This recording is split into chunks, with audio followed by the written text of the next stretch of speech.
Hello everyone, and peace of Christ to all of you. Please invite your friends and let us have some good time together today. In this video we will answer some comments and some issues. As you see, the title is about, did Muhammad even dare to debate the Christians? For sure he don't. Now the Muslims, they try to defend their prophet, I understand that, but we will laugh in a second. But before we start, we have a comment from Mr. Sebastian from France. He said, I like CP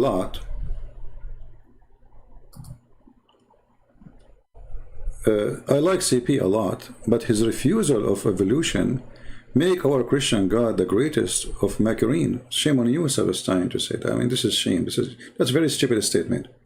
I don't know what you ate today, but you are saying stupid things. Like Allah. Like why? Let us see. When billions of years of evolution fossils and remnant point at the same direction, I believe that God created our universe with his finger 15 billion years ago. And that wink for him, we rose from the dust of stars. The Garden of Eden, Eden and Eve is an animal stage. Shame on you. Is that in the Bible? That we are created 15 billion years ago? And those fossils you are talking about, you see, like I've made videos before about how they measure the age of things.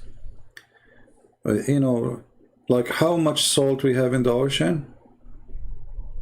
They take, like they say, 1 liter from the ocean, and they say, okay, in 1 liter there is a certain percentage of salt. Okay, how much the ocean receives salt a year, which means we can compare between this year and the year after how much salt increase. And then we can say how many years it took this salt to be in the ocean. This is supported scientific method.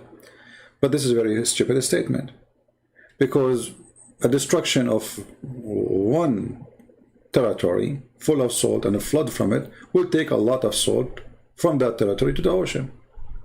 I don't know if you go to Utah, there is an endless land of salt. So let's say there's a flood happen, there's a land close to the beach, and there's a flood happen, and then in 1 year, billions of tons of salt drop in the ocean. So how you can measure? This is a very silly, this is not scientific, this is stupid. Suddenly, the hypocrite ones, the false Christians, they don't want, you see, those are the same as the Mohammedan. They try to justify, or let us say, balance between their science, which they worship, obviously, because obviously this guy, he believed in 15 billion years ago, yet he claimed to be Christian, and between the Bible. But you cannot do that. This is the Bible in front of us. Where do you get us the 15 billion years? In the beginning, God created the heaven and the earth, and now earth was formless and empty. Darkness was over the surface of the deep, and the Spirit of God was hovering over it, over the water. And God said, "Let be light," and light was. Is that what your science says? Those people, they believe in the Big Bang.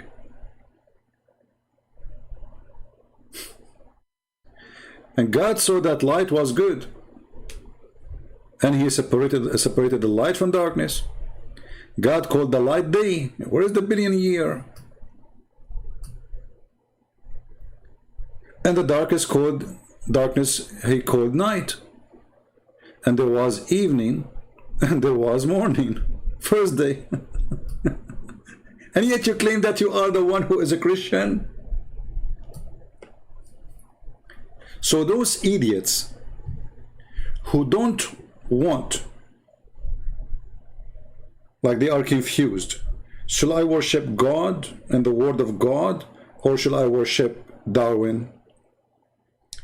They decide to worship Darwin, obviously, over God, because where you get the 15 billion years? Where you get this from? And then he go far in insulting God, saying that when God created us, he created us as animals.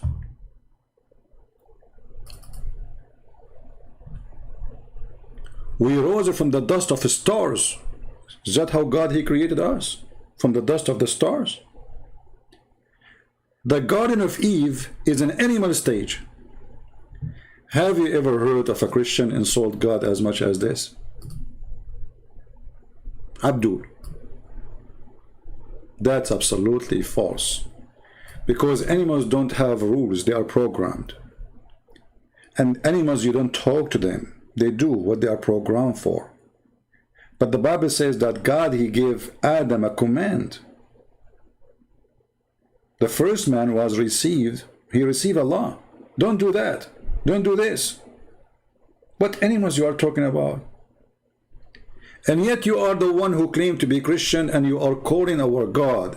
If we don't believe in the stupid evolution that we are making our God as Macarim, because obviously you don't know what Macarim mean. Macarim mean deceivers, you idiot. What does this have to do even with the topic? I hope you are insulted very well, because I love to insult the one who try to deceive, and yet they claim to be Christians. Maybe you will be awake. You know, it's like a slam in your face with your stupidity. Everything you said is against the Bible teaching. Anyone who come to you and he claims to be Christian, he says, we believe that there's billions of years. He is not being Christian. What billions of years? It's clear. The word is so clear. You want to do what the Muslims do? You give it like a 50 billion interpretation to get a word. The sun set in murky water. It's so clear. They say, oh, it says, you know, it looked like appeared to Zulqarnain in his perspective. Like, where it says that? And this guy is saying the same. He's being Abdul. So don't go by those mad people. This is mad. This is stupid. Same time, the evolution theory they are talking about, 67% of the scientists rejected. So how you can call it science? You see, when we have science, nobody can reject. That's it. All scientists, they agree. But when you have a debate between the scientists, then it's not a fact, obviously. Otherwise, nobody, why people are not giving up that it's not true. Forget about Christian Prince. He's debating you based on his belief. Okay, what about the scientists? If we go right now and search in YouTube, we will find tons of scientists saying this is a stupid idea. Idiot. So now we go to the topic about Muhammad debating the Christians. You know, Muslims, they can refute me. For sure you can refute me. I mean, come on. But they cannot call me or refute me. And the Muslim, they say, Christian Prince, he hang up on Muslim. I hang up on idiots. Bring me a sheikh, I will never hang up on him. Like last time we spoke about this Muhammad debating the Christians. It was a guy, his name is Nightmare, and this guy, he believed Allah have a spirit. He don't even know what his God is. So this guy want to defend Islam. But anyway, the topic is, and this is my challenge to the Muslims, did your prophet debate the Christians? Did your prophet debate the Christians? You see, if your prophet debate the Christian, then we can find a debate. Is that correct, guys? I mean, you Muslims, you write everything about your prophet, including what he do with his ass. Your prophet, he says how to hold your penis, you write it down. Your prophet, he cleaned his ass with 3 rocks, you write it down. The prophet was sucking the tongue of Aisha, we write it down. The wife of the prophet, she is bleeding from her vagina, we write it down. And when we have a debate, you don't write it down? What is the debate? This is sunnah.com. And those are the Sahih books. Who is the Muslim want to show me the debate from them? Choose anyone.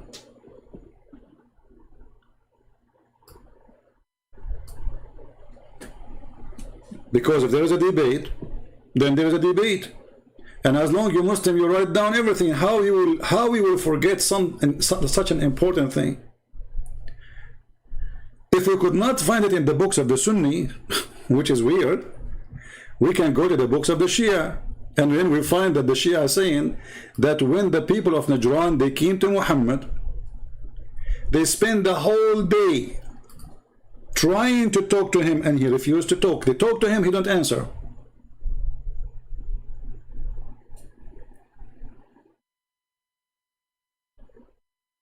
They talk to him, he don't answer.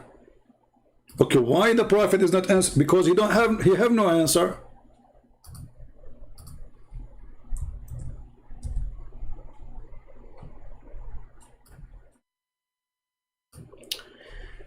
The book name سبل الهدى والرشاد الصالح الشامي, volume number 6, page number 417. By the way, if you don't like this book, just find a different book, doesn't matter.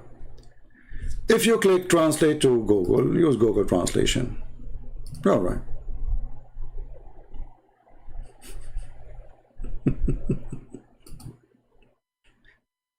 We went to him. This is the Christian, supposedly. They came to talk to Muhammad. Muhammad is the one who wrote them a letter to come. They come. They greet him, he refused to answer. They keep talking to him, he refused to talk.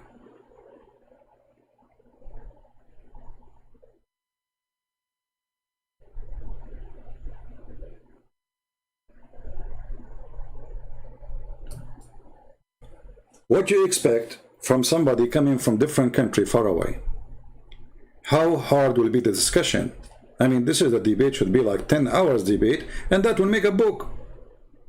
Not a page, not a sentence.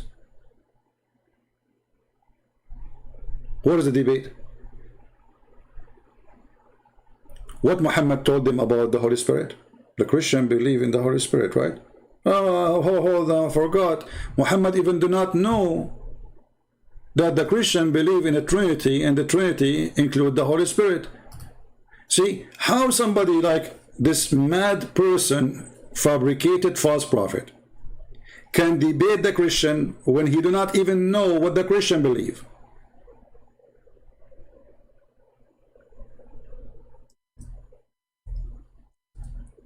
Muslims, any one of you can show me the Trinity in the Quran? Like what the Christian Trinity believe in? If you cannot, I can show you.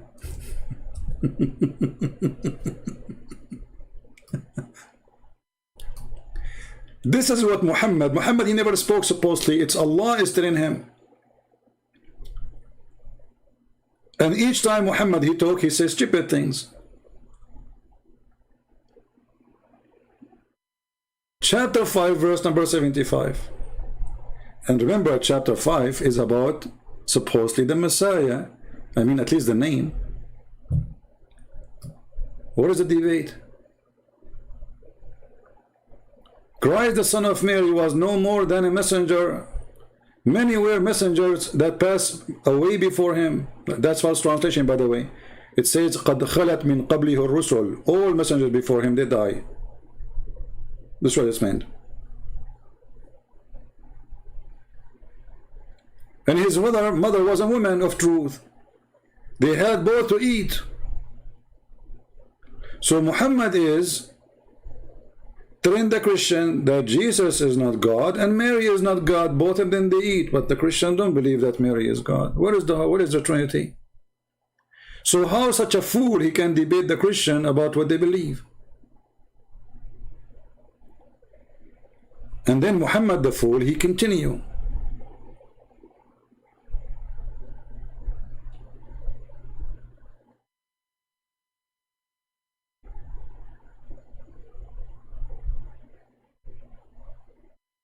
He claimed that Mary is the daughter of Imran.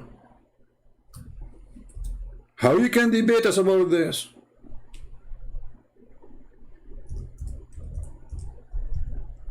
But Imran, even Muhammad, he called the name wrong. It's Amram, not Amran, but idiot, as what you say,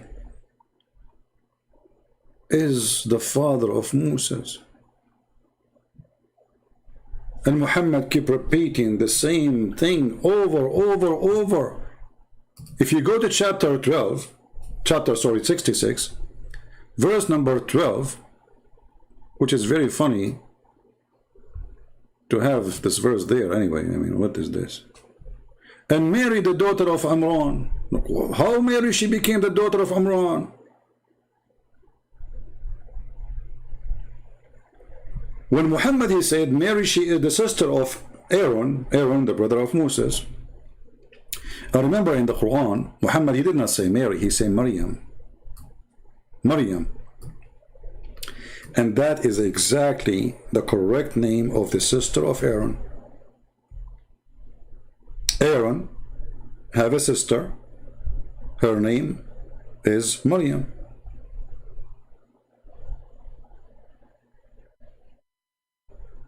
So the foolish Muhammad, he think that Maryam, the daughter of Imran, the sister of Aaron, is the same Maryam, the mother of Jesus. This is why when Ka'b al-Ahbar, which is a Jew, he came to Aisha and he said to her, but there is a couple of hundreds of years between them. Aisha said to him, Kadhabt, you are a liar.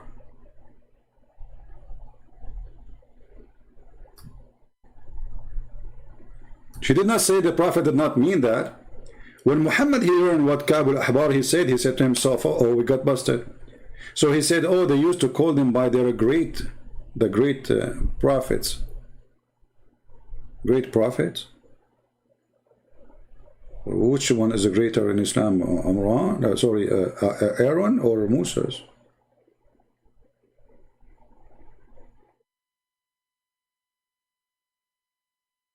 And how you explain that Mary, she became the daughter of Imran, which is the father of Moses? There's a whole chapter about it, chapter number 3. And the whole chapter is called the family of Imran.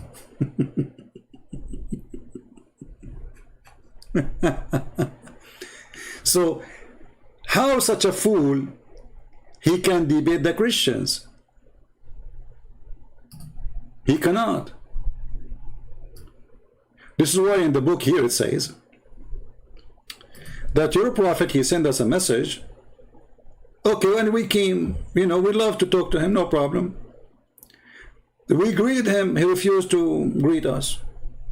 وَتَصَدَّيْنَا لِكَلَامِهِ نَهَارًا طَوِيلًا فَأَيَانَ أَنْ يُكَلِّمْنَا. And we stayed the whole day speaking to him, asking him a question, and he refused to talk. They are telling people, they are telling a person, his name is Uthman, a person, his name is Abdul Rahman. We came to talk to your prophet. Why he invited us? So what is the debate? And then there's a hadith of the Shia, they say, that Muhammad told them that what is preventing you from converting to Islam, that you worship the cross. Hey Christian, do you worship the cross? Since when? If a Muslim want to say, I will use the logic of Muhammad, that the Christian of Najran, they kiss the cross. Well, you Muslim, you kill the black stone, you kiss the black stone.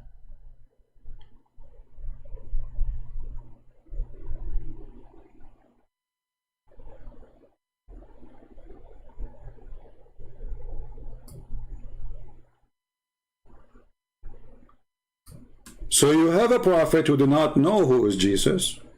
Even his name is wrong. I mean, who is this Isa? In the books of the tradition, some like in the tradition of the Jews, which is not approved by anybody, some of the Jews believe that Maryam, the sister of Aaron, she have a son, his name is Isa. The stupid Muhammad, he thought this is the son of Maryam. This is the same Isa.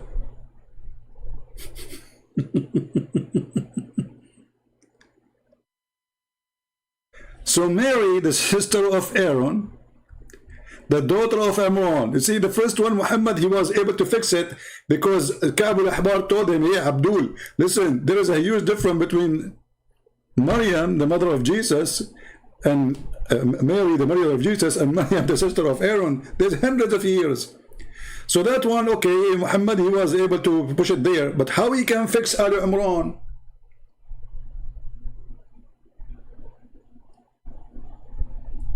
And then you need to ask yourself the question, why the Jews, they wrote that Moses, his father name is Amram?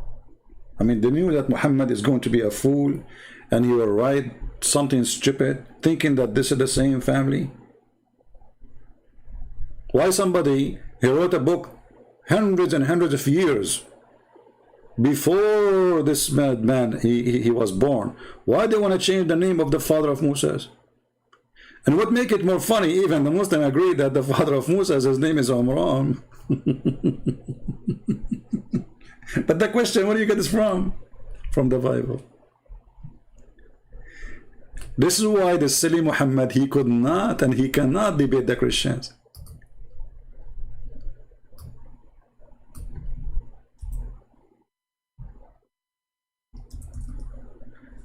And just to show you the foolishness of Muhammad, who do not understand Christianity, and he has zero understanding for Christianity. Muhammad, he says that Allah is one of the three. The Christian, this is what the Christian believe. Allah is one of the three. Muslims, who are the three? It's an open challenge for every single Abdul in the chat to tell us who are the three which the Christian believe in. First, we don't believe in Allah. I know some Muslims, they will say to you, well, there is a Christian, they use the word Allah. They are under the occupation of Allah army for the last 1400 years. Taliban come yesterday, suddenly everybody grew a beard.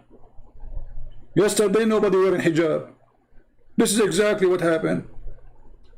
So the question, when Muhammad said that the Christian believe and they are doing blasphemy against God, Allah is one of the three. We don't believe in Allah. Secondly, Allah is one of the three. Who is the three? Any Muslim can help? Let us go to different verse in the Quran so we can love more. Shall we? Be my witness. Remember, Allah is one of the three. The verse we showed you previously says so, right? And as you see, we are showing you in front of your eyes.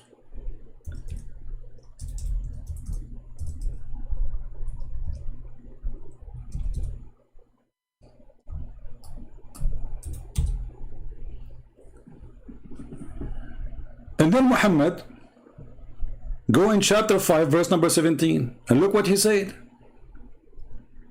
In blasphemy, indeed, they say that Allah is the Christ. Like, hold on. If Allah is one of the three, and this is what the Christians, they believe,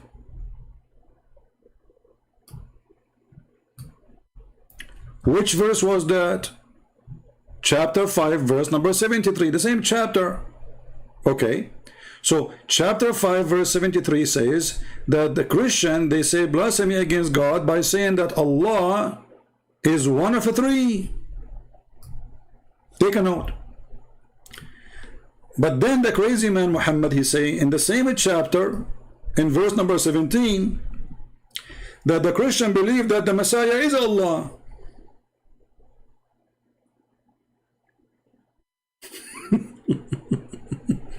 Are you getting the point? Hey people, are you getting the point, or still we are going slow in the process? You see, if we Christian believe that Allah is one of the three, which is not true really, we don't believe in Allah anyway, but let's go with it. Then you say that the Christian believe that Allah is the same a person as the Messiah. That means there's no three. Okay, we will go with you. The Christian believe that Allah is one of the three, and they believe that the Messiah himself is Allah. Who is the other two? Because Allah and the Messiah is one now.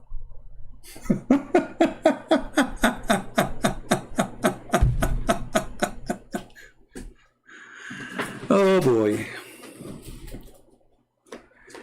Do you see how stupidity works? I don't want to keep you here for long. I just wanted to say hello to everybody and show you that this idiot Muhammad do not know what he is talking about. And when the Christians, they came to him and they start making, argument, he could not answer them.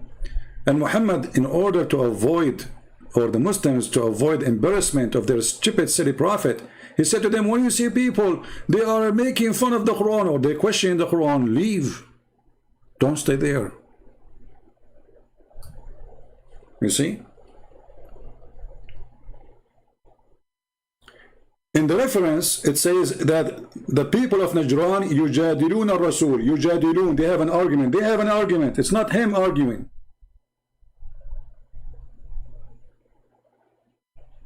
Actually, there's a chapter in the Quran. It's called the chapter of Al-Mujadala.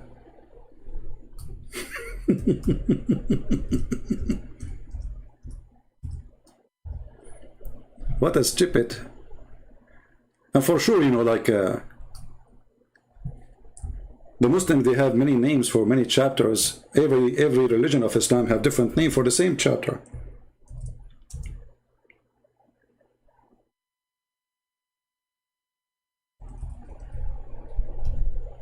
Every religion of Islam, they have different names even for the same chapter.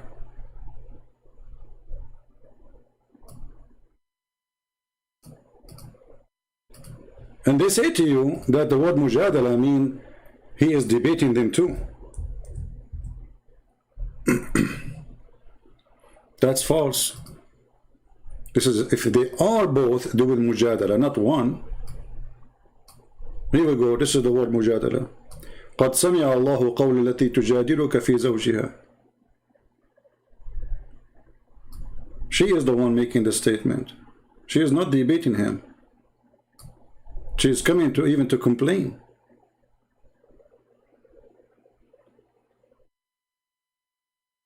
So the Christian, they came and they make a statement, and the fool Muhammad could not answer it. And not only that, he says, I have nothing to say for you. Tell them I have nothing to say. He don't even talk to them. And then Muhammad, to solve the problem, what he did?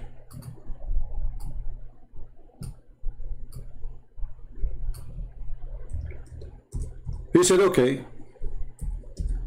come. Let us invoke the curse of Allah in the one who is lying. He could not answer them. If anyone dispute in this matter with thee, did Allah say to him, debate? No. If anyone dispute in this matter with thee, now after all the knowledge come to you, which means Allah told Muhammad supposed answer, right? And he gave it in the Quran. Say to them, come here. Let us go together. Let us gather together. Our sons and your son. But the funny, Muhammad don't have sons. Your sons and your sons, those are monks. They don't have sons and wives. Our women and your women, they eat it. They are not married. Ourself and yourself, like what the heck? And let us urgently pray and invoke the curse of Allah in the one who lies. Look, what is just stupid religion. This is how the debate of Muhammad is. Let us invoke a curse in the one who is lying. But hold on. Those Christians, they believe that Jesus is God. They are not lying. Let us say they believe in a lie, supposedly. Let us say for the sake of argument. But that will not make them liars. Liar is someone says something against what he knows. So this argument again is an argument of a liar. Actually, in the Middle East, they say to the thief, swear by Allah you did not take the money. He loved it. He says, I will swear. He says, you know, the solution came. The rescue came. Have you ever heard of a scammer? He will not love to swear to get away from his crime. He's a criminal already. If he cared for God, he will not do the crime. So Muhammad saying, let us swear. And let us ask Allah to curse the one who is lying. But who is lying here? You see, if a person, he came to me from India and he says to me, I worship a God, his name is, you know, whatever. Harashima, Mashima, whatever. A Buddha, whatever. He's not lying, he's worshipping that God. If he said to me he's God, he's not lying to me. He believes in a lie, according to me. According to him, it's the opposite. So, the idea of this verse is so silly and so stupid and so foolish and so dummy, showing the disability of this corrupt, false man who could not refute the Christians.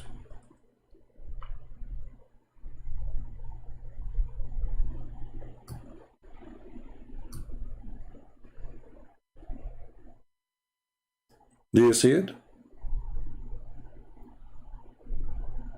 So my friend, this is just my snack for you for this evening, for those who live in the state, and this is my morning snack for those who live in Asia and like where it is sun right now.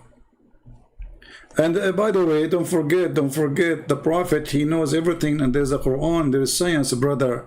You know, the sun did not set in the sun murky water. This is how it's appeared to him, brother. It's appeared. Where it says the word appear, doesn't say that there.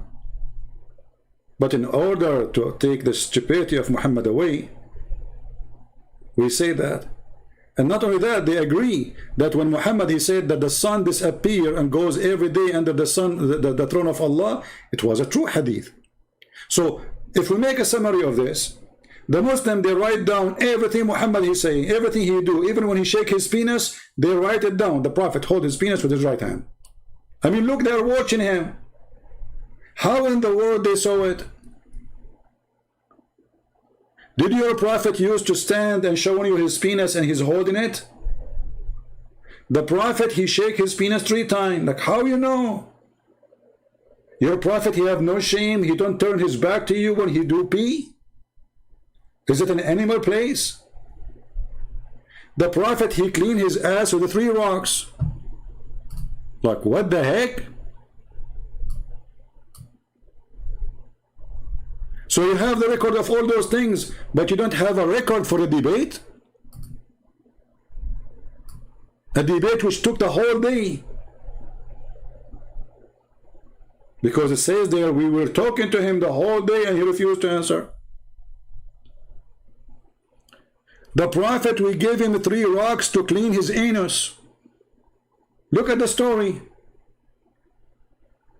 And look at the title. Chapter, don't clean the private part with dunk. Like, what the heck? This is the chapter name.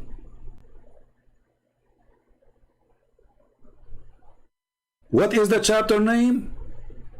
Don't clean your anus with dunk. They are being polite, you know. Don't want to use the word anus, right? So they are saying that in the translation, but don't clean your private part with dunk. Like, why the Prophet, he want to clean his dunk anyway? And Muhammad, he claimed that he should not clean with dunks and bones because this is the food of the genie. Like, what the heck? So you have record of all those things, but you didn't have a record of a whole debate.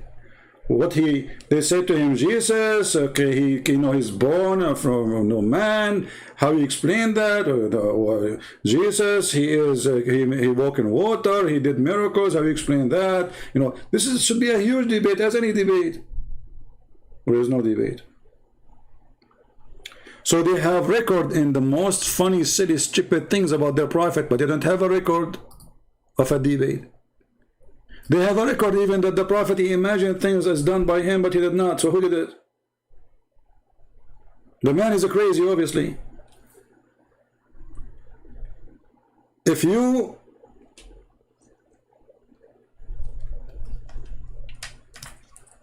are a person who imagine things happened and they never happened, that's mean you have a chemical balance in your brain.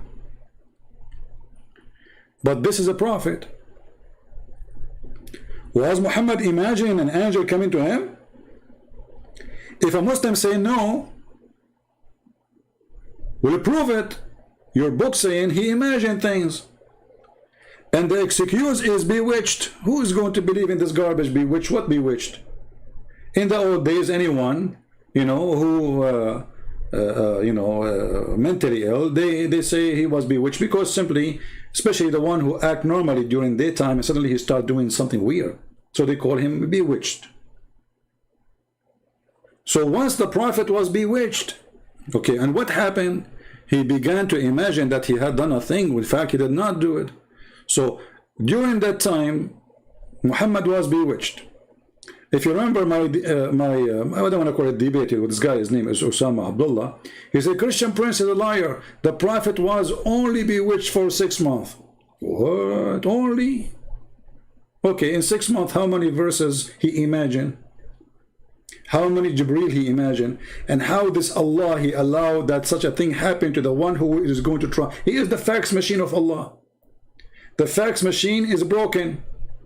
The fax machine is giving false messages now. Because this false machine, Allah, Prophet Muhammad, he is imagining things. He is imagining fax coming, and he print the fax. But it's not Allah talking to him.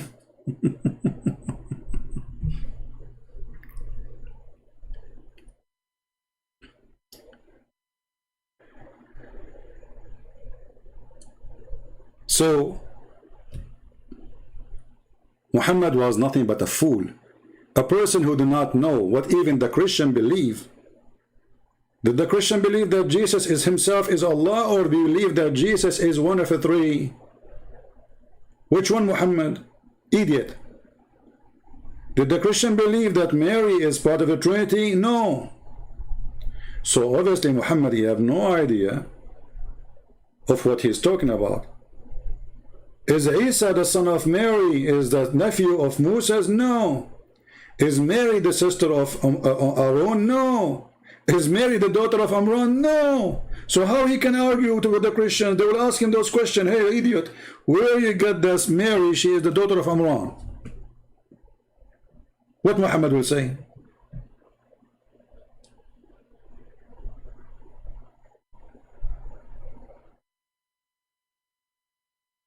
Right? So, Islam is a very serious, stupid cult. And this is my invitation for anyone who claims to be a sheikh. If you are a sheikh, please leave a comment. We will welcome you to call me live on air. And we will be happy to have you to answer any of those things. Is that fair, people? Stop being a coward. And you can refute me by talking to yourself, but you cannot refute me by talking to me. And if you are a sheikh, not only we will welcome you, we will speak to you nicely, and we will never hang up on you. I hang up only in just idiots, kids. Like the guy who did not know if his God is a spirit or not. We don't want to go to zero basic training. And the drill sergeant is screaming, losing his voice, because the private soldier, he's an idiot. Bring me your sheikh. Where are they? Those who claim they can refute me. If we made a promise, I will never hang up on you. And you make a promise, you will never hang up on me. And we make a promise that the one who hang up first is a loser. Why you don't do it? If I hang up on you, that means you won the debate. But bring me a sheikh. You'll notice that all those who claim to be sheikh, who call me, they regret the second the day they call me. And we never hang up on them. Actually, it's the opposite. We ask them to stay. Do you remember this kid? Nader Ahmad? For sure you will love his name now to be mentioned. He's like he worship himself. He go around, Christian Prince, he run away from me, Christian Prince, and yeah, he run away from me. I mean, this guy is a kid, he's stupid. And then I lost my patience, because last time I talked to him, he agreed that it's okay for his prophet to have sex with a goat. And then this Dudu, he said, everything the Christian Prince, he said in this debate insulted the prophet. I took it off from the debate. So what is left? The whole debate is about your prophet having sex with a goat. And he said to me, so what? Isn't it better than the Bible says to smash their head? So this guy, he go around. Christian Prince is running away from me. I said, okay, you know what, Nader Ahmad, he came to the chat here. I said, Nader Ahmad, call me, come on. Let us see who's running from who. And I told him, you tell me what you want to talk about. I'm not going to ask you a question. You remember it, right? You remember the argument? I don't want to call it debate because they are kids. And then he started talking about alcohol. About scientists, they discover that there is a huge number of women, they are losing their baby or etc. You know, because of alcohol. Okay, wonderful. But who said to you Christianity allow drinking and get drunk? Even the Bible says a drunken, they will not enter the house of God, the kingdom of God. Drunker and this is why Muhammad, he copied, he put it in the Quran, he copied from Paul. He copied word by word from Paul. So I said to him, okay, is alcohol is bad or good? Took me more than 25 minutes repeating the same question. Is alcohol good or bad? Bad or good? You remember that? You know, I can play it for you again. How long it took him to answer? And then you will see an idiot. He claimed to be Christian. Says, Christian Prince, you should have more patience. You idiot. I'm repeating the question for the last 25-30 minutes. The same question. Is the Quran, okay, according to the Quran, is alcohol bad or good? Christian Prince, you are changing topic now. Abdul, according to the Quran, is the, you know, and then you will see a Christian in the text saying, Christian Prince, you have to be more patient, brother. Actually, once there's a Christian, he posted in the comments saying, but he's talking about different person, not the Dura.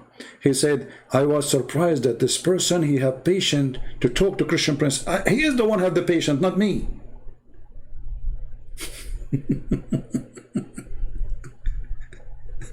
You go from the right, you go left. You go from the left, you go right. And then a Christian idiot, I want to call them those idiots because they are, I don't know, they are fake Christians. He claimed that that guy is the one who have a patient, not me. I'm really surprised that this guy, he have patience to talk and he stay talking to Christian Prince. What? I'm the one repeating the question 25-7 times every 2 seconds, and he is the one is patient.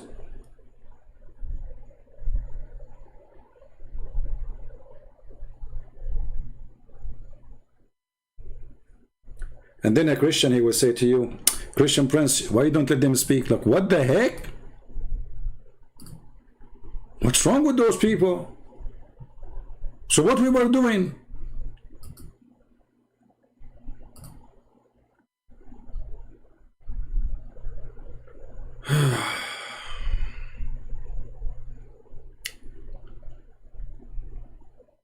Let us see.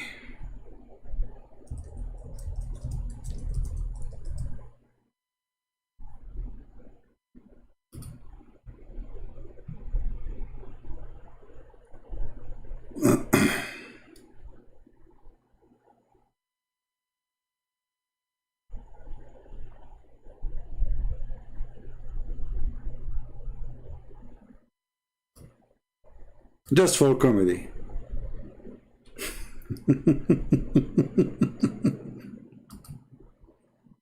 Just for the purpose of comedy. Nothing more, nothing less. Hey Nader Ahmed, how are you? Hello. Well, hello, CP. How have you been doing? After all these years, we finally meet. This is very good. I get a chance to meet you. How have you been doing? Thank you. I'm very fine. So what do you want to say to us? Go ahead. Yes, so, we've been having these wonderful debates on the Bible, Quran, and modern science. Mostly Quran and modern science. And Quran, I have a few challenges. Quran and science? Absolutely. We've been having these discussions and debates, and I have said Christian Prince has been running away from this debate series because he knows that the Quran is in complete harmony with modern science, and there's give us one.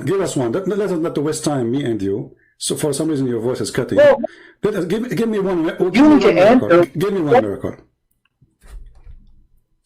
Okay, listen. You have to. Why were you running away from me, from this debate? People say, no. See, don't make excuses. We are here. Let's see who is running. Give me a miracle. Let us laugh. Well, here's what I would like to do, Christian Prince. I would like for us to have a public debate on this topic. Abdul, do you want to debate me? You are talking to me right now. Until we have that happen, give me the miracle. Everybody will laugh at you. You are playing like a kid. You call me. You claim you can debate me. Here we go. We can do it right now. Why next year? Why next century? Do it right now. Otherwise, you are just a kid wasting my time. So I'm listening to you. Please. Don't let us speak like adults. Are you going to debate me right now, or you will never do it?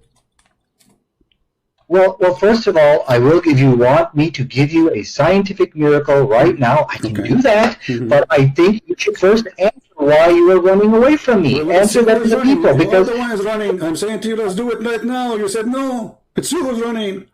Do it. Go ahead. What I let's do 10 minutes right now. Christian There is Prince, no I can 10 give you, minutes. will be We one. talk, it's a crossfire debate. Everybody will hear us. It's a conversation. Go ahead.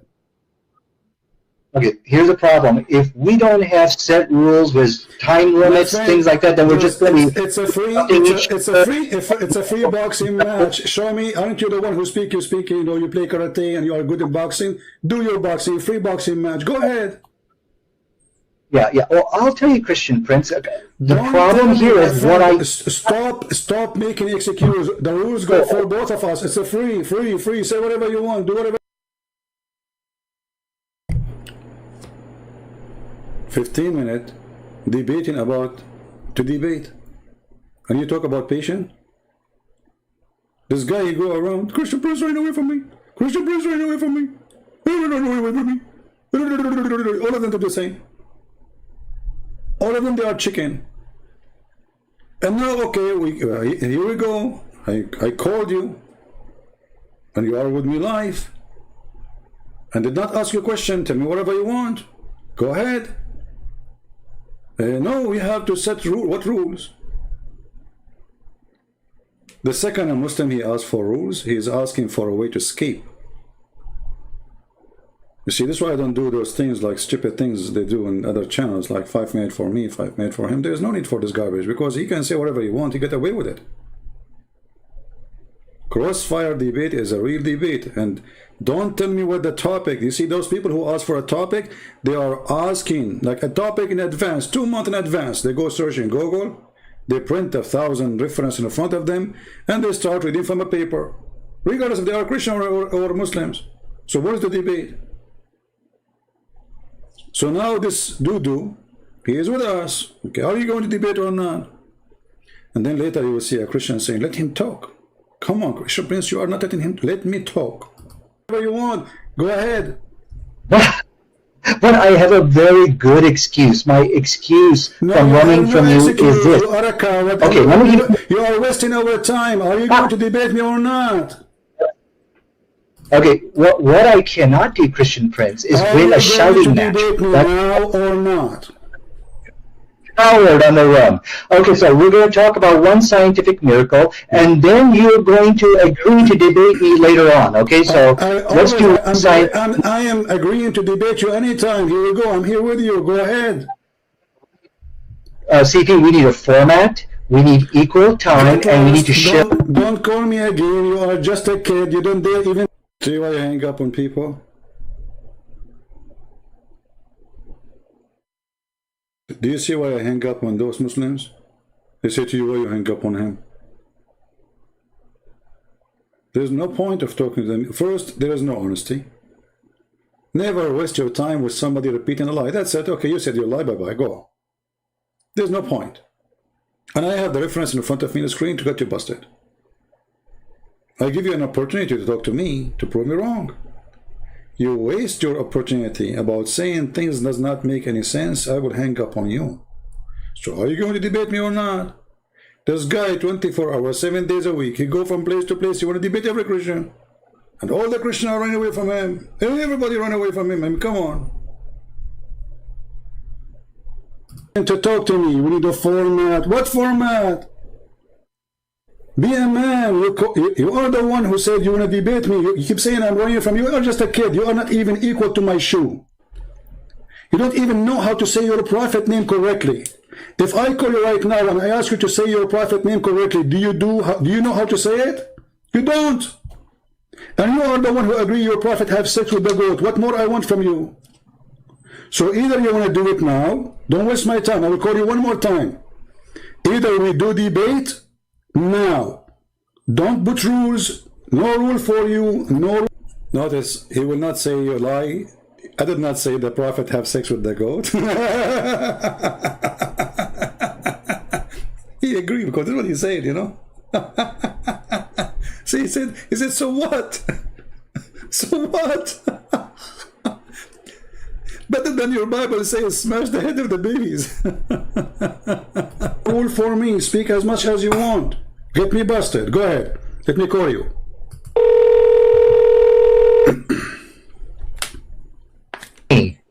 So that hurt my feeling. Do you accept or not? Hurt my feeling. Yes, let's do a debate because I know you'll run away like a coward. So let's just do what you want. Go ahead. Be a man once in your life and talk. Go ahead. Speak as an adult. Go ahead. What do you want to say to us? Go ahead. Yes, so we're going to do one scientific miracle that proves that the Quran is the truth and you are actually following a demon called Christ.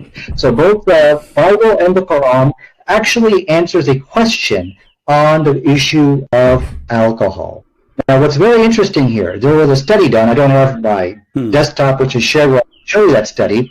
But in this study, it showed that the Quran actually, because of the teachings of the Quran, the Muslim women are 50 times less likely to give to give birth to who has fetal alcohol syndrome. The study said you got to go to the Christians because of the influence of the Bible. So the question tonight, which Christian Prince needs to answer here, is, okay, so the book of Quran and the Bible, they gave an answer to this question of alcohol.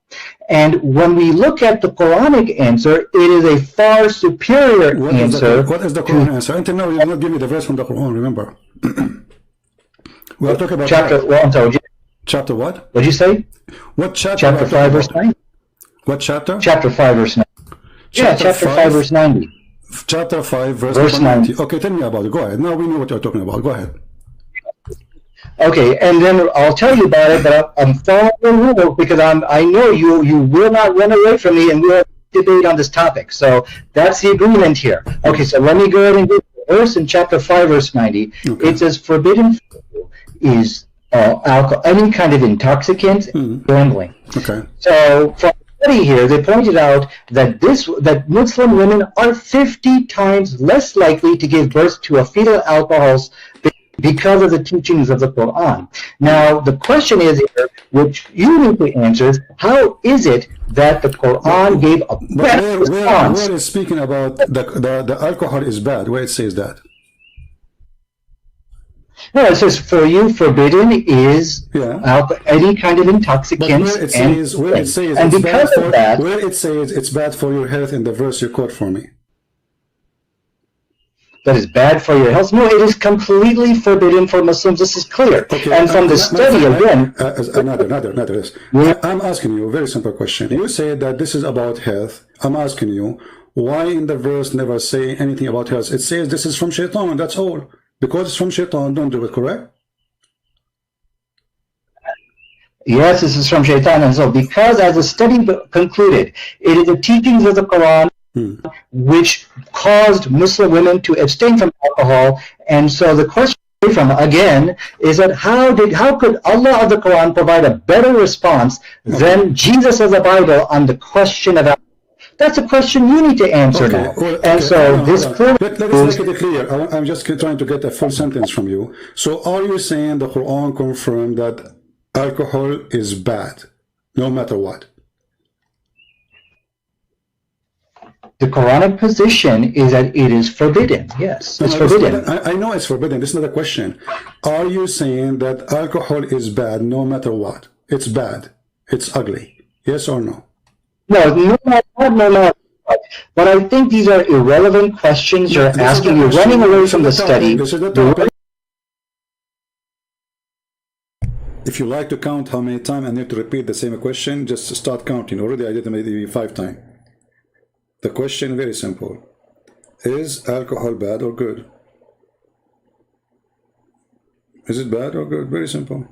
The question now is irrelevant. Okay. This is the topic. I want to know if alcohol is bad or it is not bad. Is it bad or not? I mean, what's wrong with you? So you are saying to me, Quran is forbidden alcohol. Okay, forbidden because of what? Because it's good or because it's bad? Yeah. What? You don't understand the question here, so I need you to take some time. This is my question. This is my question. Guys, you don't understand the question. I mean, the question is difficult. I mean, come on, we have to agree. Like, what is the question? I don't understand the question. Like, what? Like, what is the question? Give me the question, I will answer it right away. What is the question? The Quranic position is that it is forbidden. Yes, it's forbidden. I know it's forbidden. This is not a question. Are you saying that alcohol is bad no matter what? It's bad. It's ugly. Yes or no? No, no. But I think these are irrelevant questions you're asking. You're running away from the study. This is the topic. This is the topic. I want to know if alcohol is bad or it is not bad. Is it bad or not? I mean, what's wrong with you? So you are saying to me, Quran is forbidden alcohol. Okay, forbidden because of what? Because it's good or because it's bad? Yeah. What? You don't understand the question here, so I need you to take some time. This is my question. This is my question. This is my question. This is my question. You don't understand the question. You don't understand the question. Like what the question? And then you will see somebody from those Christians who claim to be Christian Prince, let him talk. And you have no patience. And I will not be surprised if somebody says from those Christians too, that I'm surprised that this guy, the Muslim guy, he had patience to talk to you. Not yours. The Quran forbid alcohol. Is it because it is bad or because it's good? You're saying, okay, so you're saying alcohol is forbidden in the Quran. Is it because it's bad or good? Why you are in trouble? Very simple question. How many times I need to repeat? Listen carefully. The Quran forbid alcohol. That's wonderful. Does the Quran forbid the alcohol because it is bad or because it's good? So the reasons why the Quran forbade, there's actually a reason in the Quran. They said there's some good that outweighs the good. That you look at the, and so the issue here. Why you are making a speech? I mean, the answer is very simple. Allah forbid alcohol because it's bad, or Allah forbid the alcohol because it's good. Which one? Choose one. I've already given you the answer. Now the issue, I'm going to read it to you, and you got to answer. I want a clear answer. Is it bad or good? Is alcohol is bad or good? See, CP, I need you to stop interrupting me. I know you're scared. I know this is the point you are not able to answer. And one word. Is it bad or stop interrupting me?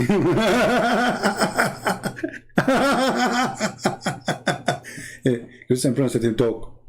Why don't let him talk? Stop interrupting me. Look, what the heck? I'm repeating the same question for the last 15 minutes. Let me talk. Christian Prince, let him talk, okay? What? Good, you are the one who chose the topic. Everybody is my witness, and now you don't dare to answer. What's wrong with you? Okay, Allah forbid alcohol because it's bad or because it's good? CP, you gotta let me, don't interrupt me, you have to let me answer. Okay, we're gonna have an intelligent... You're making a speech. I mean, the answer is very simple. You call me, you say, according to science, proving that women, they give birth and they have a defect in their birth. That's wonderful. That means alcohol is bad. So why you don't say it's bad? Is it bad or not? You know, the issue with the Quranic position on alcohol is that there is some good in it. My friend, aren't you the one who mentioned to me? Is it you who mentioned to me in the beginning saying that science proved that most of women who give a defect birth, the reason for defect birth, and you mentioned the word Christian specifically, the reason for that, the highest percentage is because of alcohol. So is alcohol is bad or good? Okay, okay. Your question, as I understand. Do you know why they don't dare to answer? They made an article, and the article they were teaching Muslims how to refute Christian Prince. Whatever Christian Prince he said to you, this is number one. I wish I can find the article. They made it many years ago. Don't say yes, don't say no, because whatever you say, he will get you busted. Even if he said the Prophet was a wonderful man, don't say yes. And this is an example. This guy, he don't want to say yes or no, because the second he say it, he knew there is something coming. He knew he's talking to Christian Prince. He's not talking to somebody, anyone. He knew that Christian Prince will not ask a question unless there is something. There's some kind of explosive device coming. It is yes. It's good or bad. I mean, what's wrong with you? But the guy is struggling like, what is the, like what? What is the question? Remember, this is his topic. He is the one who called me. He is the one who challenged. He is the one who mentioned it.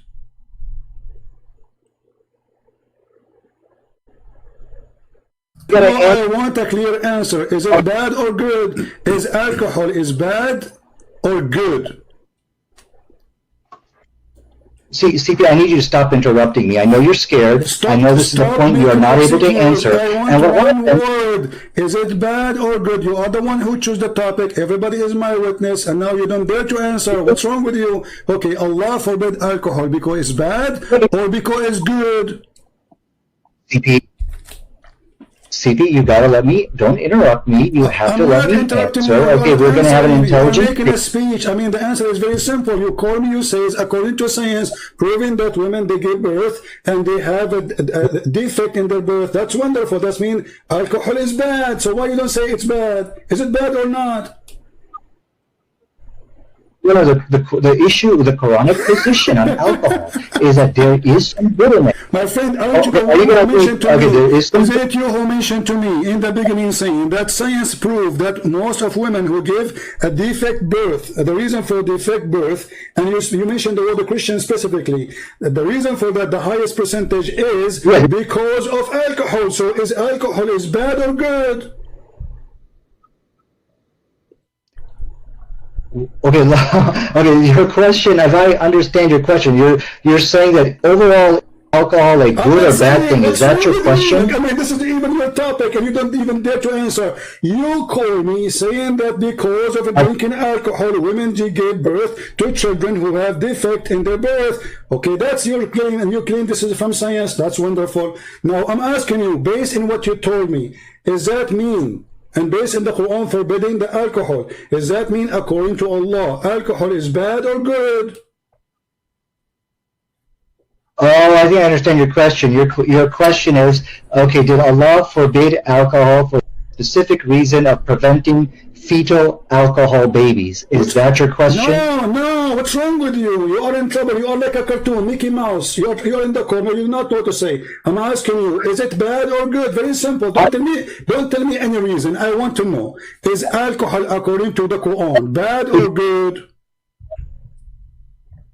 Bad. Okay, to answer your question, it's bad. It took us 10 hours to get the word bad. And look how stupid this argument. Because if this is the case, Allah forbid it, because women, they will give such a thing, then men, they shouldn't drink it, because men, they don't get, they don't carry babies. But the verse of the Quran, Allah speaking to men. Ya ayyuhalladhina amanu. So, the idiot, you know what you can do, an idiot. So this is how much patience you need to talk to Muslims. And then you will see somebody sitting in his chair, drinking his coffee or his iced tea or whatever, relaxing, say, Christian Prince, you have to be more patient, brother. Brother, you hang up on this guy. Brother, we might just bring him to Christ, brother.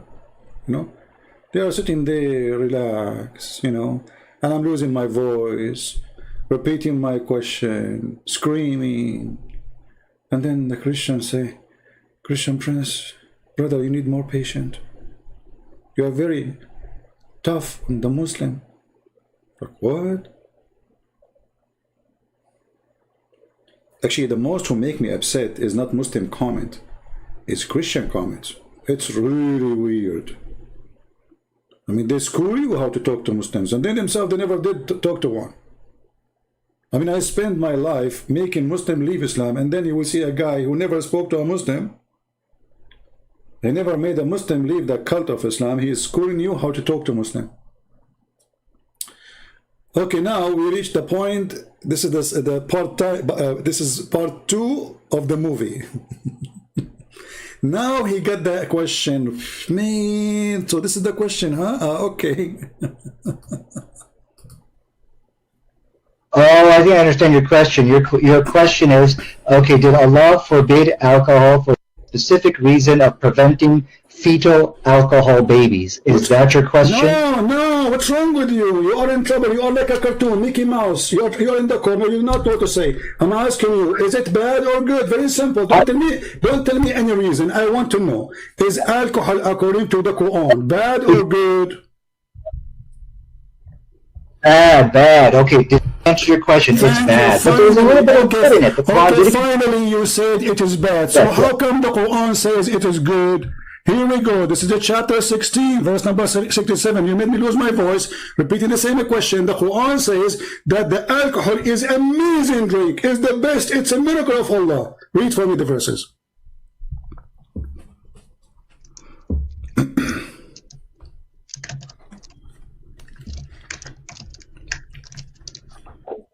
He's searching Google now.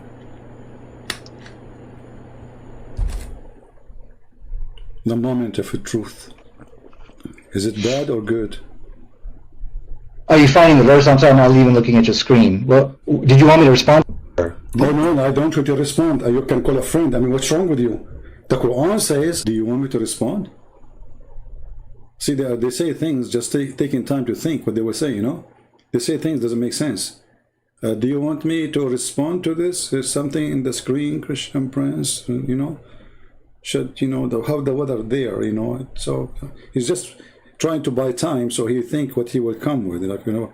So do you think, like, did you fix the faucet in your kitchen? It's we're leaking, you know? He will come with anything just to avoid going to the answer. He's buying time to think. You said to me it's bad a second ago. You said to me a second ago the Quran says that the alcohol is bad. Now the Quran saying that alcohol is a great drink. It's even a miracle from Allah. It is a benefit for mankind. And you can change any translation you want. What translation you want to put for you on the screen? Okay. Oh, okay. I'm sorry. I'm not even looking at your screen. So let me answer that if I may. Okay, one thing I will require of you, Christian, do not interrupt me in my rebuttal. Because if we're going to have an intelligent debate, we should not be interrupting. Even a rebuttal, because simply you just said that the alcohol is bad. The Quran is very saying the alcohol is amazing. I mean, can you even make a rebuttal? Yeah. Okay, so let me now respond to you without interruption. Because if you interrupt me, this is an act of cowardice, and this is exactly what I'm saying. The debate now is about interruption. See, he's buying time. This is what they do. They're just buying time. They don't know what to do. Don't interrupt me, okay? Now, do you want to hear my rebuttal? Don't interrupt me and we start talking, blah, blah, blah, blah, blah, blah, blah, saying nothing. But he's thinking, what I would do with this verse now.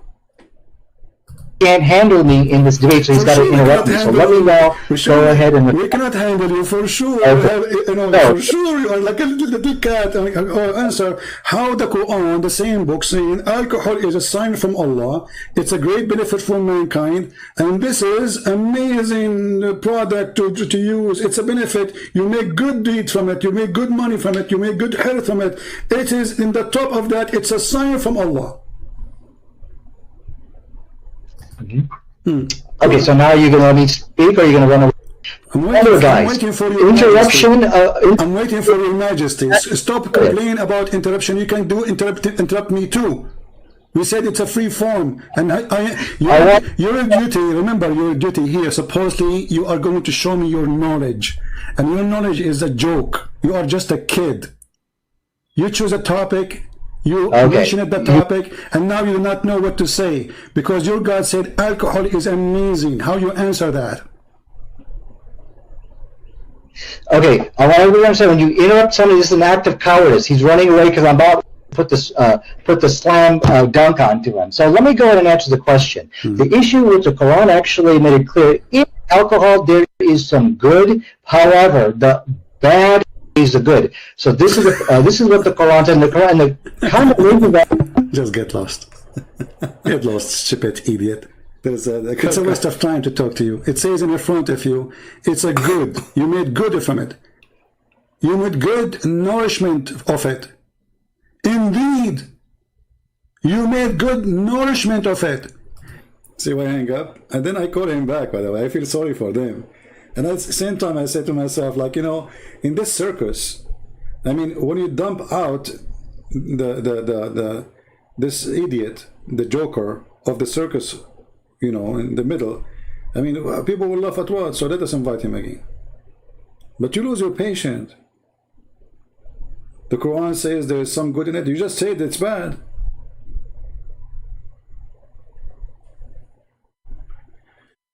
And again, I call him again. Indeed, if you have sense, indeed you are a donkey.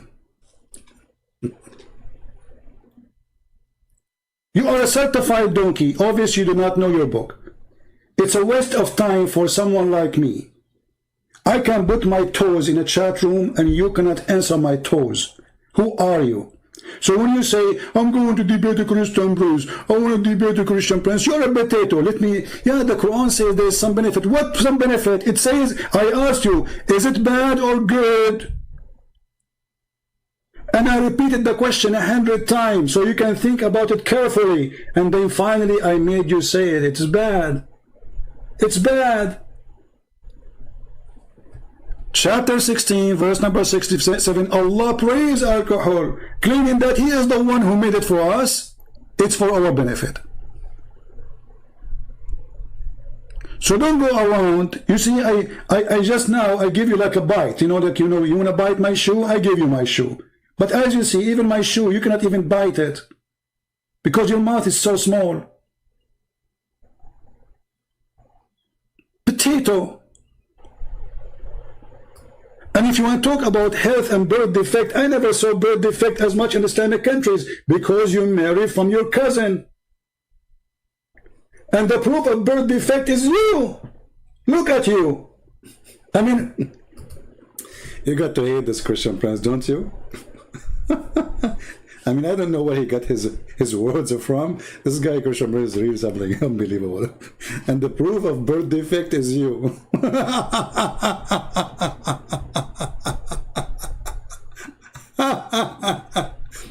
They marry their cousins. Half of the society is suffering from disability because they marry their cousin, which is their sister. And they are coming to me, finding a false logic, trying to make it like the Quran forbid alcohol because of women giving birth. This is really what the Quran says. Desperate cult. They have a desperate measure to come with desperate proof.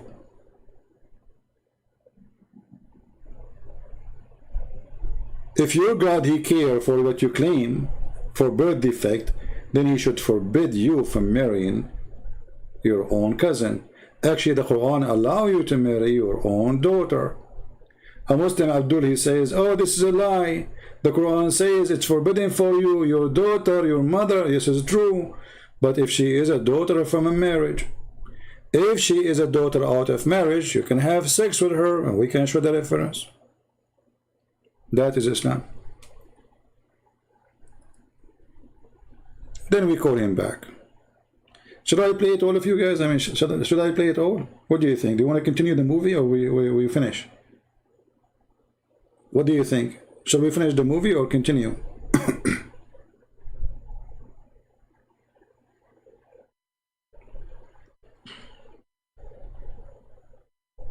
What do you think? Give me an answer.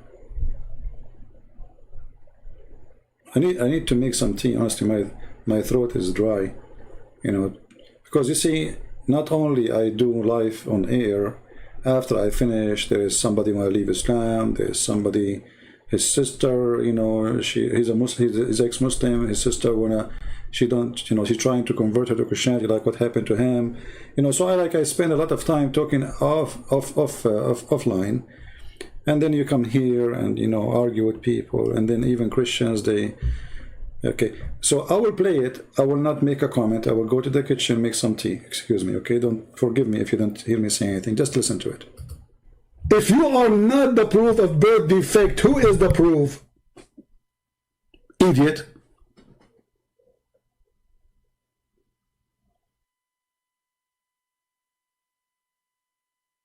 Shall I call him back again or give him one more chance?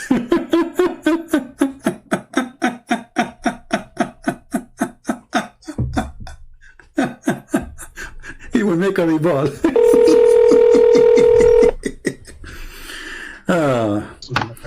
Why did you run away? I I'm laughing. What happened? We are laughing. We have to take a commercial break because you are a birth defect yourself. So now, are you going to answer or not? Don't make an excuse. Are you going to answer how Allah He says that alcohol is a great product and it is a sign from Allah? And then you said to me from the beginning that it is from Satan. Isn't it the other verse? It says from Satan. The verse you gave me, chapter 5, isn't it that verse? It says that alcohol is from Shaitan. Okay, well, I want to make it clear. You hung up on me, you interrupted me, and this is a clear sign of cowardice. Everybody is laughing. Listen, this is recorded. Everybody will laugh at you. So the verse in chapter 5, verse number 90, it says that alcohol is from Shaitan. Correct? It is a handwork of Shaitan. Correct? Really? It is a handiwork of the devil, which is found in your book, right? Nope. Okay, so now how the other verse is saying that it is the work of Allah? It is what? The work of Allah. What? It is the sign from Allah. It's a work of Allah. So chapter 16, verse number 67, it says, it is healthy, it is good, it's a fruit, it's amazing, it's beautiful, it's a good, it's nourishment, and it is a sign from Allah if you have any sense. So how it is a sign from Allah, and then the other chapter you gave me, it says it is the work or the handwork of Shaitan. Which one we should take? Absolutely. And so this, as you can see, Christian Prince is running away from the real question tonight on how is it the Quran could give a better response. Now, what he's showing, okay, but I can show internal contradiction. Don't change topic. Don't change topic. You see, say I hang up on you. Don't make me hang up on you because you're a kid. You're just a kid, literally. I'm asking you. The question is very clear. The question is very clear. Everybody is laughing at you. You are stupid like your prophet who said that the penis of the man will be endless. And I'm sure you are dreaming about that because you have a problem. Now listen, is it from God, this alcohol, or it's from Shaitan? Okay, so as you can see, he's interrupting me. He's hanging up on me. And this is a sign of from Christian Prince. Because I'm done with you. You're done. You lost. I have nothing to say. I'm just giving you extra time. Just for listen. Nader Ahmed, you are here for one purpose: entertainment. You are just a joke. You are not a debater. You know nothing. So I'm asking you, the verse in chapter 16, verse number 67, don't make me repeat myself 1,000,000 times. It says that alcohol is made by Allah. It's a sign from Allah. It's a miracle of Allah. It's it's amazing. And the other verse, the one you gave me, chapter 5, verse number 90, it says it's the handwork of Shaitan. So which one of them is accurate? Okay, so one of the cowardice of Christian Prince, anybody can win a debate by interrupting their opponent, hanging up on them, and shoving questions. You can interrupt me as much as you want. Still, you can't answer. Where's the answer? Where is the answer? People don't care for you. You can cry as much as you want. People are laughing. Which one is made by Allah or made by the devil? Is it bad or good? I'm waiting for the answer. I told you this guy's scared to debate me. The Quran makes it very clear. For sure, we are scared of you, my friend. So for sure. I mean, there's no two people that want to debate about it. You know, my friend, everybody's scared of you. You are a crazy person, brother. So now, is Shaitan is the one who made alcohol or Allah? Chapter 16, verse number 67 says it's made by Allah. Chapter 5, verse number 90, it says made by Shaitan, and it's bad. So which one of them is accurate? Okay, so the Quran does not state in Surah 16, verse 67, that the alcohol was made by Allah. You have lied. Now, do not interrupt me again. I did answer this question, as you can see. I think he's running away. Read the verse for us. Read the verse for us. Read the verse for Allah. Read the verse. You said it doesn't say that. Read the verse. Read the verse. I want it to be clear to everybody. He's running away. He cannot debate me. Read the verse. Let us see who's running away. I mean, we are having a debate. All I'm asking you, give me the answer and read the verse. Okay, you are saying something is not there. It's in front of us. Does it say that it's a goodly provision? Okay, let me read for you. This is the Muslim translation. Okay, and a goodly provision. Do you see the word goodly provision? Yes, it does not say. Okay, hold on. Anybody can win it. Doesn't say what? Doesn't say what? Doesn't say what? clear. Christian Prince is a coward. Is it clear? He cannot have a fair debate with equal time. He's refusing to do so. What equal time? I will give you more time than me. I will stay mute if you're answering. I'm asking you. Does it say there? You said to me, I asked you, is it a bad? You said, yes, it is bad. Women, they get babies and they have defect. Bad, for sure is bad. Okay, the Quran here says, and it's a goodly provision. Verily there is indeed a sign for people who have wisdom. So according to the chapter 16, verse number 67, the one who have wisdom is the one who drink alcohol. Okay. So, can I talk, or is this just your time to... Stop crying. Stop crying. I'm trying to explain to you the question so you might answer. You are just trying to buy time. You do not know what to say. Go ahead. Yeah, you did lie to people in which you said alcohol is from Allah. We have you on tape. You're changing your statement. Oh, it's just a goodly provision. It means that there's some good in it. So now you just kind of change your original statement. So yeah, you did get busted lying here tonight. Can I talk? Okay, you just said. Okay, hold on, guys. I said this is from Allah. It says that in front of you, you donkey. It says it's a sign. It's a sign. It's a miracle. Or ayatan, ayat. You know what ayat mean? It's a miracle of Allah. Do you see the word sign? Are you a certified donkey like your prophet, or you are not? You are. So it says here in the front of you, it's a sign for those who have a wisdom. The signs come from who? From God. Do you Muslim believe that signs come from Shaitan? Are you going to let me talk without interrupting me? So stop why you are saying we got me busted and this is not from Allah? If the verse in the front of you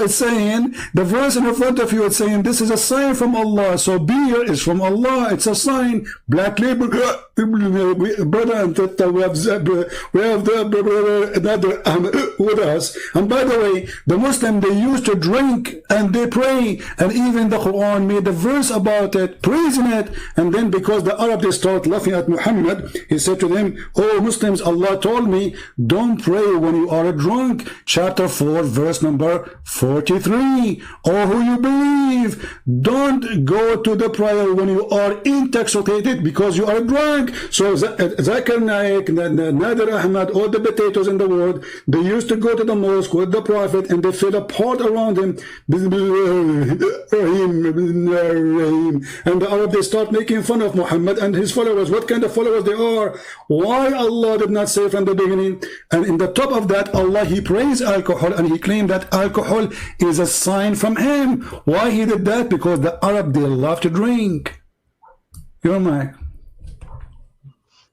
Well, there's no point of giving me the mic if you're going to interrupt me every 10 seconds. I mean, this is an act of cowardice on your part. I'm just answering you. You made a statement. You said you got me busted. The verse doesn't say it's from Allah, so I have to answer. It says in the front of you, it's a sign from Allah. So do you agree it's a sign from Allah or not?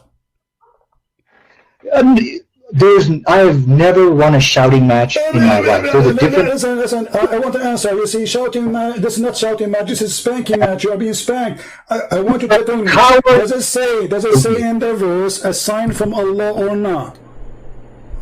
It's pointless. You're just going to interrupt. What's the point of now talking about this? Here we go. It took me 5 minutes repeating my question to make you say that alcohol is bad. Repeating my question 1 million times, and now you are going to do it again. So is it saying there that alcohol is a sign from Allah, or I'm lying? Okay, so let it be clear. I'm going to answer your question, even though you're jerking me around, you're interrupting me. Are you going to answer? Is it a sign from Allah? Is it a sign from Allah or not? You see, I am not anyone you can play with. You are talking to Christian Prince. I hold you from your tail. Okay. I put you in the corner, and it doesn't matter how big the rat is in front of me. Still, you have no cheese. I'm going to repeat my question. Is it a sign from Allah, as the verse saying, or I'm lying? No, it does not say it's a sign from Allah. It says it is a sign. Then read the verse. Then read the verse. Read the verse. It says the word sign there. The sign is... There's a difference between... Can I respond? Why are you so afraid to debate me, Christian Prince? Please keep in mind, when you interrupt people, you want. That's not a debate. And that's very Abdul, in front of everybody, which interpretation you like to put in the screen? Christian Prince. This Abdul, turned stop into playing. Let everybody laugh at you. You want a Jalalain, you want a Tabari, you want Ibn Kathir. What do you want? I will put them for you and they will get you busted. You're a potato. So I'm asking you for the last time. I'm losing my patience. You're just a kid. Is it a sign from Allah or a sign from Shaitan? Here it says it's a sign for those who have wisdom. For who? Yes. For the one who have wisdom. So the Quran saying it clearly that those who have wisdom, they believe in the sign, which is dream drunk. Can I respond? I mean, can I talk? I don't know. You could just interrupt me every 4 seconds. I feel like 4 seconds now that you are the best joker ever. I love you, man. I love you. I love you. You know, God, He created a lot of funny things. I love you for the sake of God, because you are the best joker. Are you going to answer or not? You see, how many times I need to repeat my answer? When the Quran is saying it's a sign by who? Who is the one who's giving the sign? Can I talk? Are you letting me talk, Christian Prince? No, you're not allowed to talk. I'm repeating the question, you donkey. Is it a sign from Allah? The word sign is coming from who? Who is the one who did the sign? Who is the one who did that sign? Go ahead. Okay, so now please don't interrupt me. The text of the Quran, it is a sign as that. Text did not say it's a sign from Allah. So the text did not say this. Okay, it's from who? What? Guys, it's not from Allah. The text did not say it's a sign from Allah.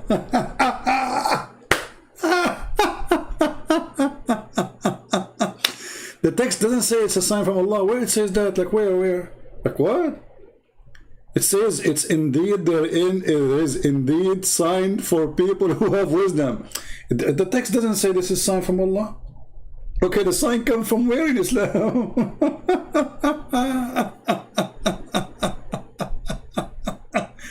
And they say to you, let him talk. You see, this is why when this is not a debate. We don't debate with those Abdul. Those Abdul, they don't debate. They are professional stupid liars. I mean, there's professional smart liars. Those are stupid liars. And you have to hold. Don't let him get away. See, he will try to say anything just to get away from what you just said. This is why I don't like the Christians when they debate Muslims in their channel. Not a single one of them he hold the Muslim. Stay there. Did you say that? They don't do that. Let it go. It is extremely important to hold them accountable for what they just said.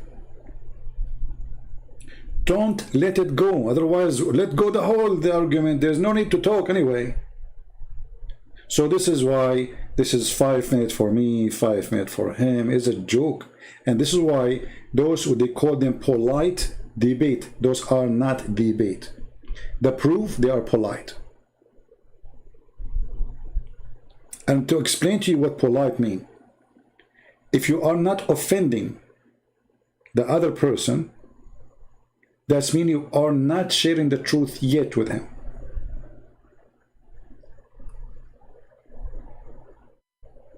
At least the truth you believe in it.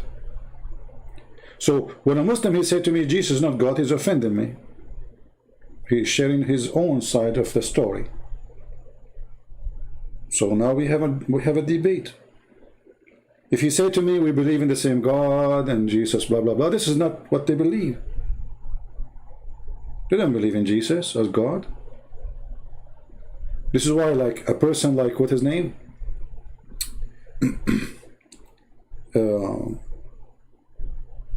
Wahidi something, the Shia guy. This guy is like a snake, you know. This guy, he have no religion. With the Christian, he starts saying things doesn't make sense. The Islam, you know, he make himself like he's opposing the bad Muslims, but he will not confess that this is his religion, you know. So you need to learn how to deal with those people. Until now, I saw zero Christian, sadly. He hold them there. Did you say that? Doesn't matter how many times you repeat the word. Did you say that? Repeat it again. He will try to escape. Repeat it again. Hold on. Don't let it go. The second you let go, he escape it. You lost an opportunity.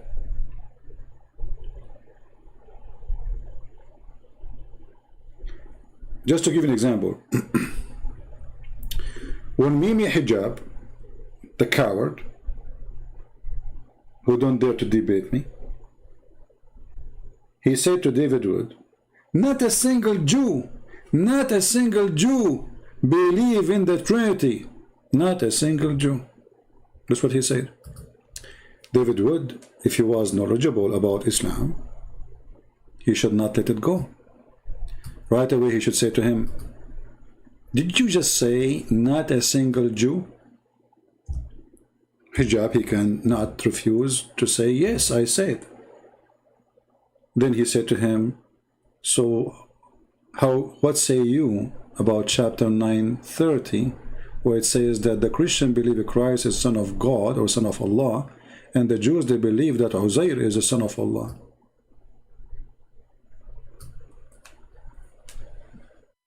He was talking about monotheism, remember? So when you debate, first you have to be a person who have a very fast thinking. Secondly, you have to be knowledgeable. Number three, you have to be listening carefully to the idiot in front of you, what he is saying, because you can turn the table easy on him, for he is certified idiot. He just said his prophet is a liar. He just said that his Quran is made by an idiot, because not a single Jew believe in some God. Not a single Jew believe in Trinity. Not a single Jew, he says God, he sent the Son. Not a single Jew. Well, they cannot deny it. It's in the Quran. I mean, what, they will say the Quran is weak? This is why not everyone is qualified to debate the Abdul, because when you debate the Abdul, you are not debating. You are playing. It's a game. It's hide and seek. Debate can happen only between two decent people who share the truth about their belief. Muslims don't share the truth about their belief. Oh, okay, no, finally we got an answer. It doesn't say it's from Allah, it's from who? Okay, Christian Prince, you are scared to debate me. It's very clear. Coward, don't hang up and don't run, coward. I'm asking you. You say it doesn't say it's a sign from Allah. So are you saying that your God, he gave a sign from Shaitan, and he called it wisdom? The text said, okay, listen, I don't want you to interrupt me again, Christian, because it's an act of cowardice. You're scared to debate me. The issue tonight... You are not answering. So is it a sign from Allah or a sign from Shaitan? The text doesn't say, but now I'm done with you. Now I want you... No, you're not done. We just started, you donkey. Where are you going? What do you mean you're done with me? Okay. Listen, is it a sign from Allah or a sign from Shaitan? Prove it to me. Whatever you say, you have to prove it to me. What interpretation you like us to show to everybody in listening? Because either you are lying, this is a sign from Allah, or I am lying and it's not sign from Allah. So when we say it's a sign, is it a sign from Allah? You said it doesn't say that, and you said it doesn't, which means it's not. So can you get me busted, Your Majesty, Nader Ahmed, the scholar who don't have high school?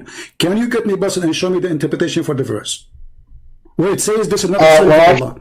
Where it says this is not a sign from Allah. Christian Prince, I have to go. I cannot agree with you jerking me around. You have to go where mommy is coming. What, you want to change your diaper? Where do you want to go? Where do you want to go? What happened? No, you are in the corner. You are a potato and you are a coward. You said this. You just admitted that Allah is Shaitan, because the Quran is saying this is a sign for those who have wisdom, and you deny that those who follow the wisdom, they are following the sign of God. You just deny that this is a sign from God by saying it doesn't say that. So you are a liar and you are a potato. This is the topic you choose, and you don't want to answer because it's very embarrassing. Let us see how many Muslims will laugh at you about, and you are the one who says, who will debate you? Who are you? Who are you? You don't know nothing. Here we go. I repeat again, don't tell me I have to go. Mommy, she will be upset. She will watch this video and she will be upset from you. Be a man. Be the hero. So, is it a sign from Allah or it is not? I have to go. I want you to come into a public debate with me on the topic. This is the kid, Nader Ahmed, who go around says he want to debate a Christian prince.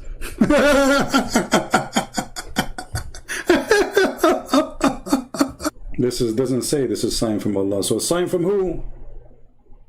I mean, do you even see how silly? Did those people, they listen to themselves?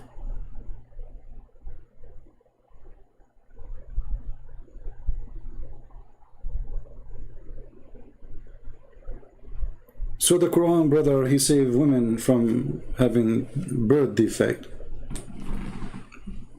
Are you sure? The Quran was copying Paul about being drunk, about gambling. And they say to you that we don't believe in Paul. Paul was a bad person. But if you go to the verse, you will see he's copying the word of Paul. At the same time, as long alcohol is made by Satan, so how Allah is going to buy alcohol from Shaitan and put it in the heaven? Is it from Shaitan or it's from God?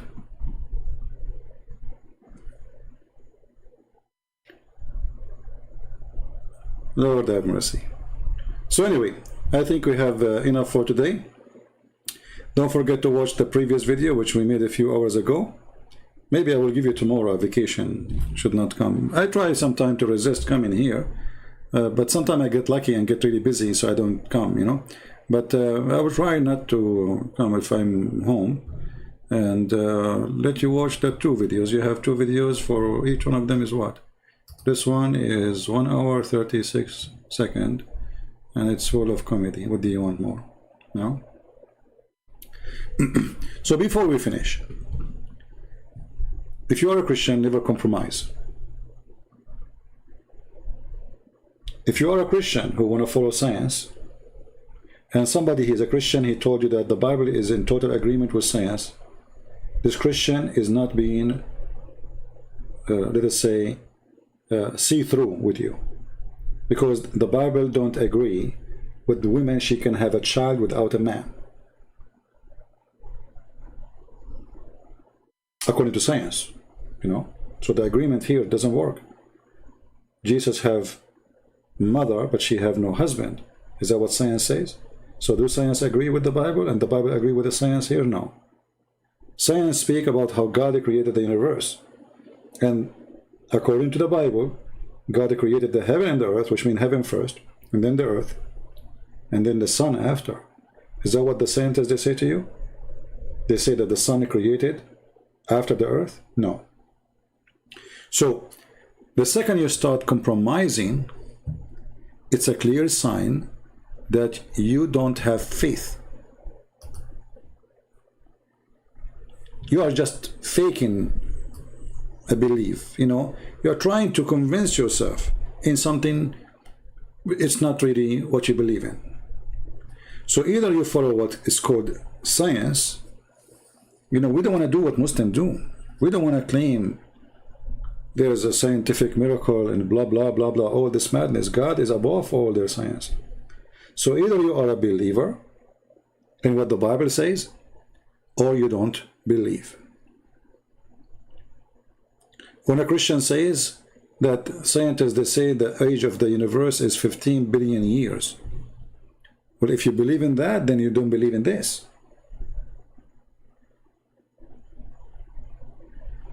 If you try to do the same as the Muslim they do, when the sun sets in murky water and the Muslim they start lying, saying, oh, it appeared to him, it like that. The second you do that, you are the same as the Muslims. You are trying to defend your faith by lies. So that can affect only unfaithful Christians.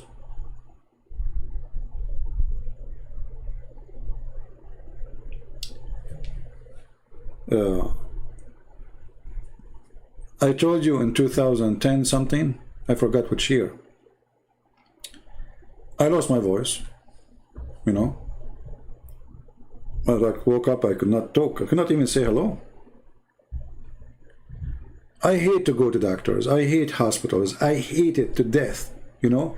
Like even if sometime, I don't get sick usually, but even if sometimes it gets really bad, I don't go to doctors. But because I need to talk, that's what I do, you know. Like my mission would stop. People are waiting for me. So I decided to go to the hospital. X-ray, blood test, they measure my weight, cough, cough, open your nose, okay, take samples, open your mouth, take samples, put it in under the microscope, come tomorrow, go to the laboratory, pay here, pay bills. I paid a lot of money. And then they said to me, you are so healthy. We do not know what's happening. Doctors, genius, famous hospital. So, you know, I don't know what happened really. But then, what happened, you know, like I was out of coffee and I need to go and buy coffee, something like that. So I did not drink coffee for a day. And my voice is coming back. So I said, let me extend it for 2 days. My voice is getting better. I did not drink coffee for 3 days. My voice is totally back. It was just a stupid coffee. So all those scientists and computers and laboratory and examination and x-ray and blah blah blah blah blah blah blah, a lot of money, they literally stripped me from my income, to find later by myself that it was just a coffee. I drink really a lot of coffee, to the point even my lips used to go dark. This is how much coffee I used to drink. It was just a coffee. And not a single stupid doctor said to me, did you drink something because maybe some allergy or something? What you drink today in the morning? Nobody asked me those questions. Did you eat something? Did you drink something? Not a single doctor he asked. Where is their science? The science appear only when you pay the bill. They have big villas based in our illness. Doctors these days, sadly, they are not doctors. They take a test, they send it to the real doctor for you is the computer. The DNA machine, the blood machine, those are the doctors. The rest, those are not doctors. Those are like a, you know, like a, somebody he learned by experience. If this happened, that happened. If this is that. You know the software, if this is that. And they strip you with the payment. Those doctors, they live like kings. Big villas. Where the money coming from? From your pocket, from your health. Even sometimes they prescribe for you medicine which have nothing to do with your illness, just to make you pay for it. Or even to do a surgery which you do not need, just to pay for it. For sure, not all doctors are the same. There's some good ones there, but they depend on your luck. So, and now like today, you know, we have little tiny virus. What is the doctors? They are trying things. This is not science. This is the science of trying. There is no science. When NASA, they say to you, let us say we found a star in somewhere, okay, and then NASA, they post a picture. How much we can trust this picture really, by the way? It might be Photoshop, it might be true, it might be false. But if you remember a few days ago, I told you, you can search the story about the microwave. For many years in this country, in USA, which is full of scientists, they were talking about communication with aliens. Communication with aliens. The first time I heard this story, I could not believe it. I died laughing.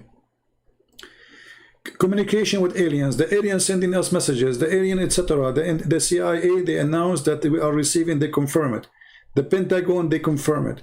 They asked the president, and they asked the, you know, etc. The whole TV station in USA talking about the alien communicating with us. And then lately they found out it was a microwave.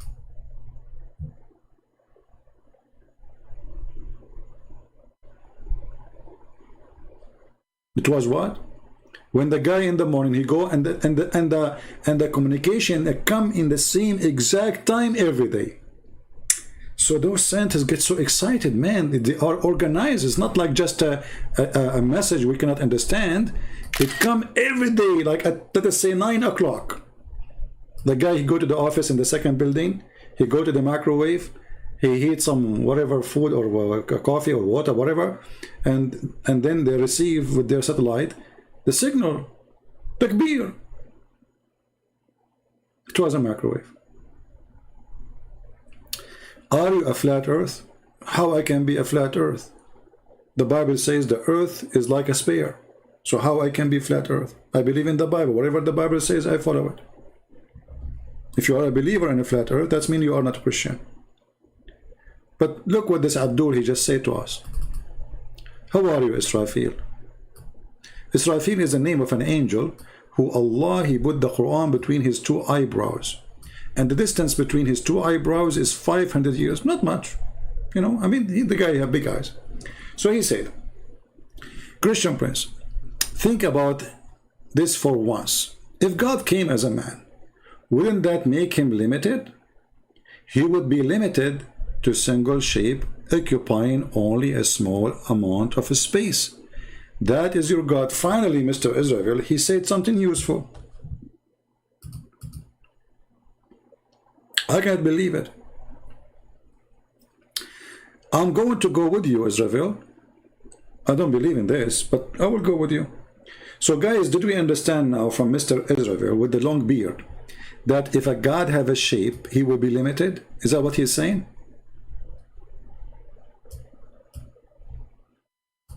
Isn't this what he's saying? He's saying that, right? Don't you think, like when God, he come as a man, wouldn't that make him limited? He would be limited to a single shape, occupying only a small amount of space. This is your words, not mine. So how you can explain this, Abdul?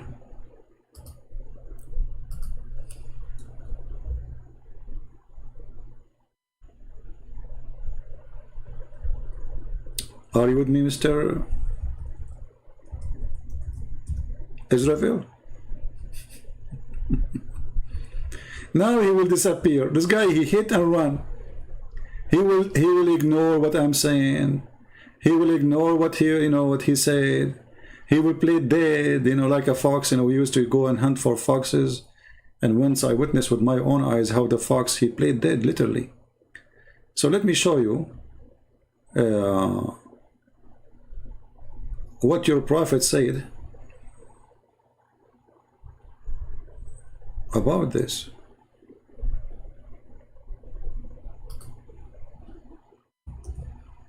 Remember, the one who have one shape cannot be God, and the one who have a shape is limited. Read carefully. Your God, then the Almighty. Let us zoom in. Then the Almighty, who is talking Muhammad, will come to them in a shape other than the one which they saw first time. Are you there, Abdul?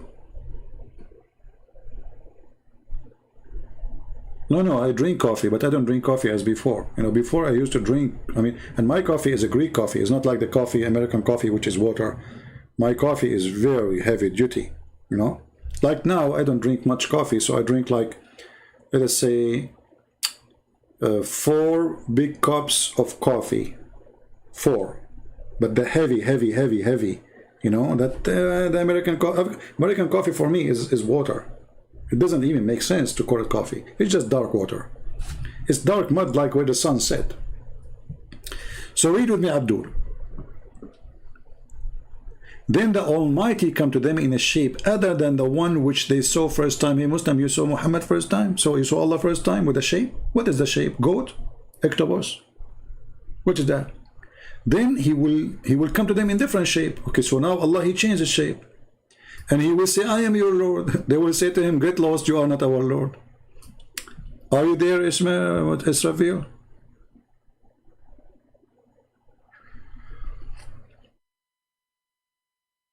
Huh? Are you there, Mr. Limited? Here now you will see the hypocrisy. A second ago, the God who have a shape is limited. A second after, the God who have a shape, it's okay.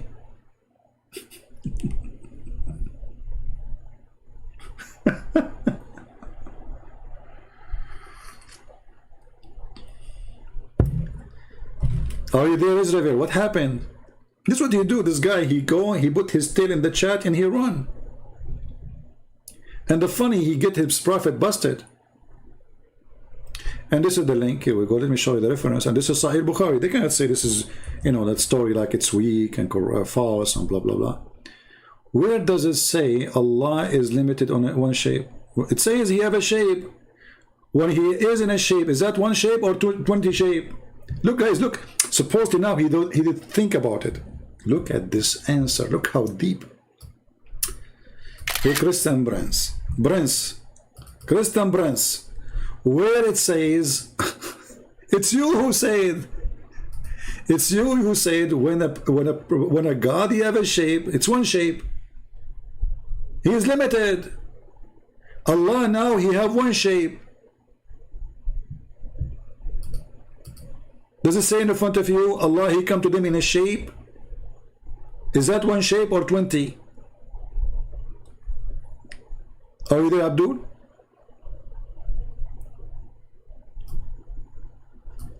Isn't it cute to be Abdul? I think it's a cute. First, the second you are Abdul, you are super intelligence, and your answers not only they humiliate Allah and Muhammad, they got him busted. You are the one who said if he have one shape, he is limited. Allah now he have one shape. He is coming to them in a shape. He's coming to them in a shape, but he is 20 shape already. He is coming to them in a shape. He have one shape now. He changed his shape because he's very flexible. Allah is like, you know, it's like jellyfish. Gelati. Hey Israel, I have an offer for you. I'm willing to open my Skype and you call me. And if you call me, I will make you admin in my chat for 24 hours while I am closing. What say you for the offer? So you will be able to call me, you will be able to refute me, and you will be able to show the people how nice your beard. I mean, man, you spend too much money in it.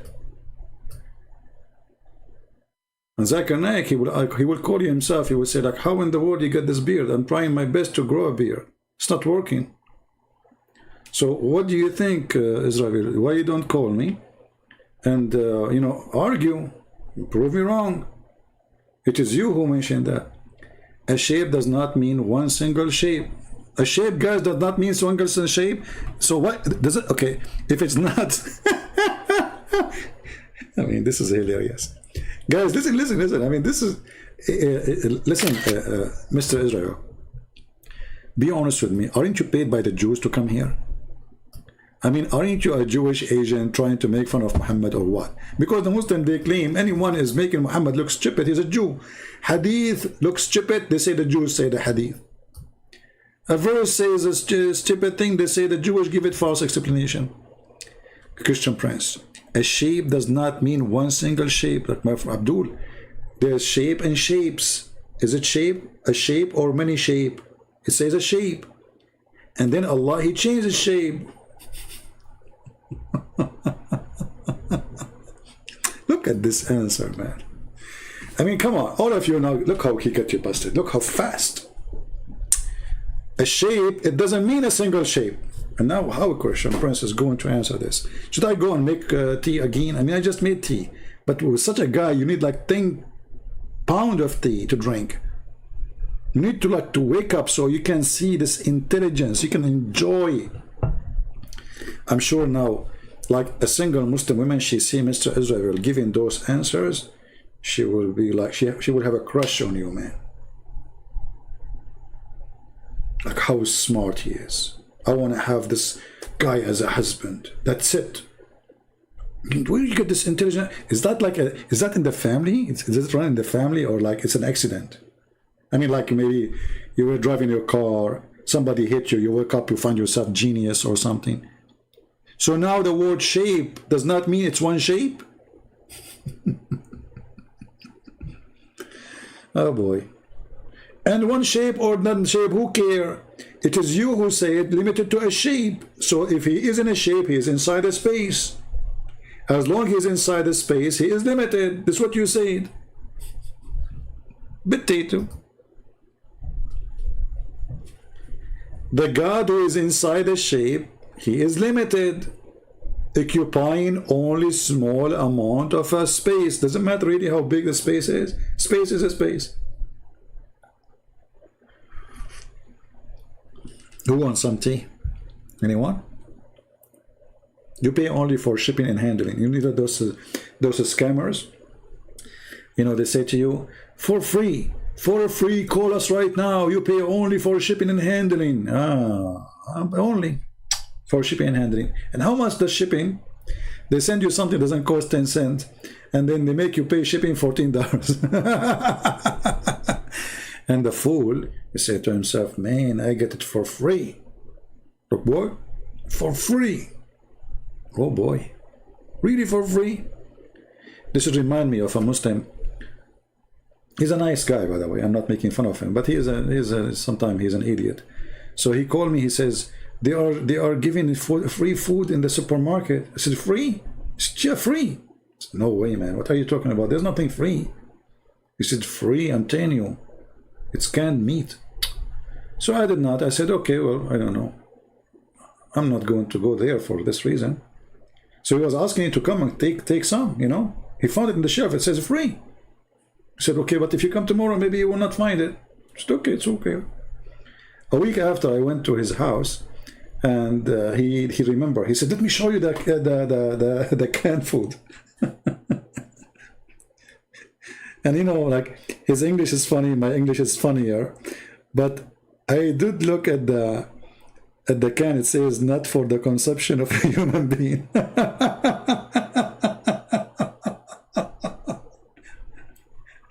And honest to God, his real name is Abdul. I'm not making fun. His real name is Abdul. So I said to him, Abdul, for the sake of your Allah, can't you read? It says this is for animals. This is for cats, for dogs. And he was saying it's so tasty. It's so good, man.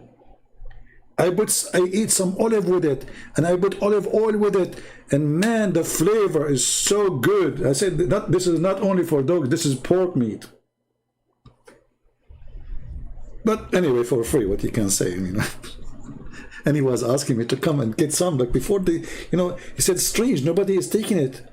You know, those stores, they give food for free for cats and dogs. You know, and this guy, he saw for free. Like, what the heck? Perfect. He ate the first one. It tastes so good. And then I said to him, I don't know. I noticed your nose is moving weird since you ate this food. He's a nice guy, by the way. Yeah, I have nothing to do with Islam. This guy is peaceful, nice, very, very nice person. Yeah. Yeah, it was halal. Are you there, Israel?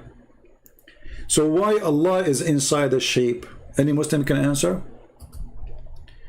How Allah became limited inside the shape? Who is the one who created the shape? Because as you see, shape number 1, shape number 2. Did Allah create the shape and he go inside the shape? Or he borrow it? And when Allah, he transformed himself to be in a second shape, what happened to the first shape? He burned it?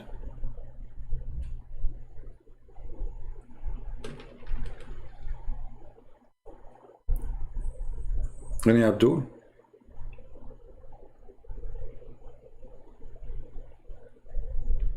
So here you see the stupidity of this cult.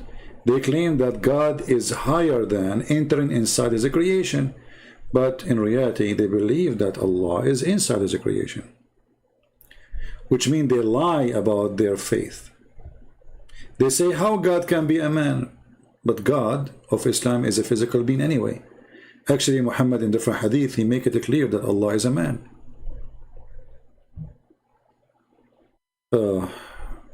I'm answering you. I will go to the first comment you said. I will go back. Because your comment, you see, because now you are in trouble, you are saying to me, you did not answer me, I did answer you, but let us go. Jesus inside the shape of a human being. Did he become limited? Okay, isn't it Jesus in the Quran, he made the blind see? Isn't it Jesus in the Quran? He made the dead come from the grave. Isn't it Jesus in the Quran? He made the one who have a leper, he healed him. Isn't it Jesus? He fed thousands of people from the sky. So where is the limitation of Jesus? I'm just showing you a miracle from your book. So if Jesus is not God because he inside a body of a man, a shape, then he should do what the man do. Do we agree, people? As long as Jesus is limited, as he said, but we don't see the limitation of Jesus when it's come to do things which are amazing. If you want to say to me that Allah, he gave him that power, prove it. This is a claim. I can claim now that I am the one who gave him power. So the limitation of God, I agree with you. If God cannot do what God can do, then he is not God. That is not the case of Jesus. That is the case of Allah. Because the Muslims, they heard Muhammad saying the story that Allah, he asked the children of Adam to send a sacrifice, and Allah will send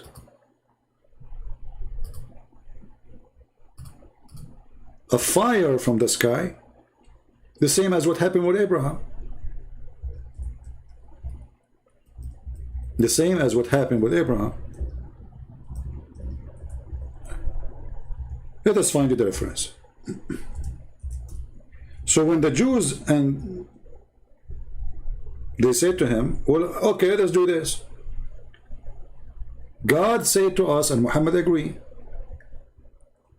that to approve somebody, he will give a sacrifice, and I will send a fire from the sky to consume that sacrifice. The same as what happened to Abraham and Isaac's story, according to the Quran. The same as what happened to the children of Adam, Cain and Abel, according to the Quran. They gave a sacrifice,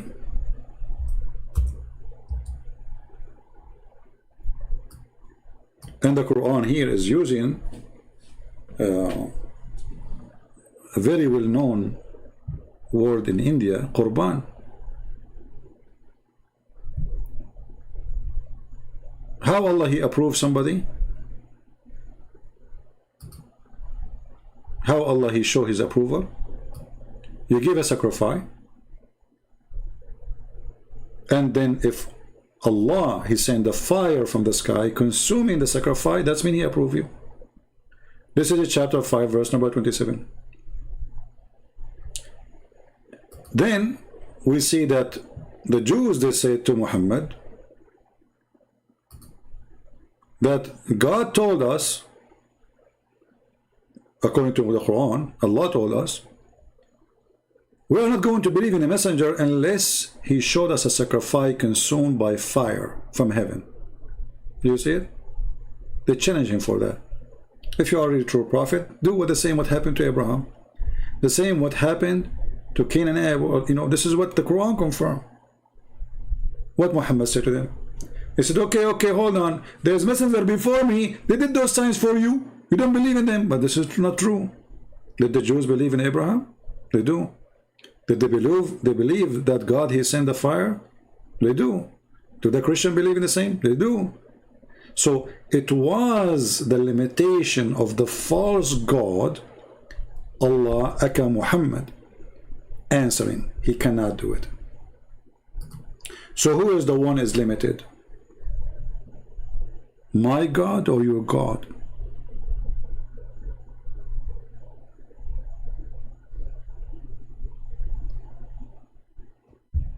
Are you there?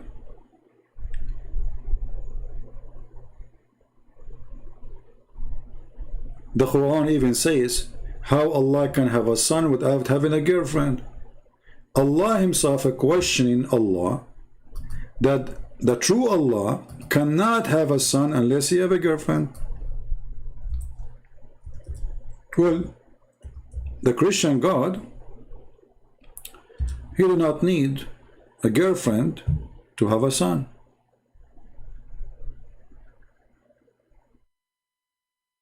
Your God confirming in chapter 6, 101, that it's impossible for him to have a son unless he have a girlfriend. That is the limitation of a man. I don't have a son because I don't have a woman. I need a woman, regardless of if she is a wife or a girlfriend. Very simple. Is that the case in Jesus? No. So Jesus, he is not limited. Even his birth is a miracle. Even his birth is out of limit.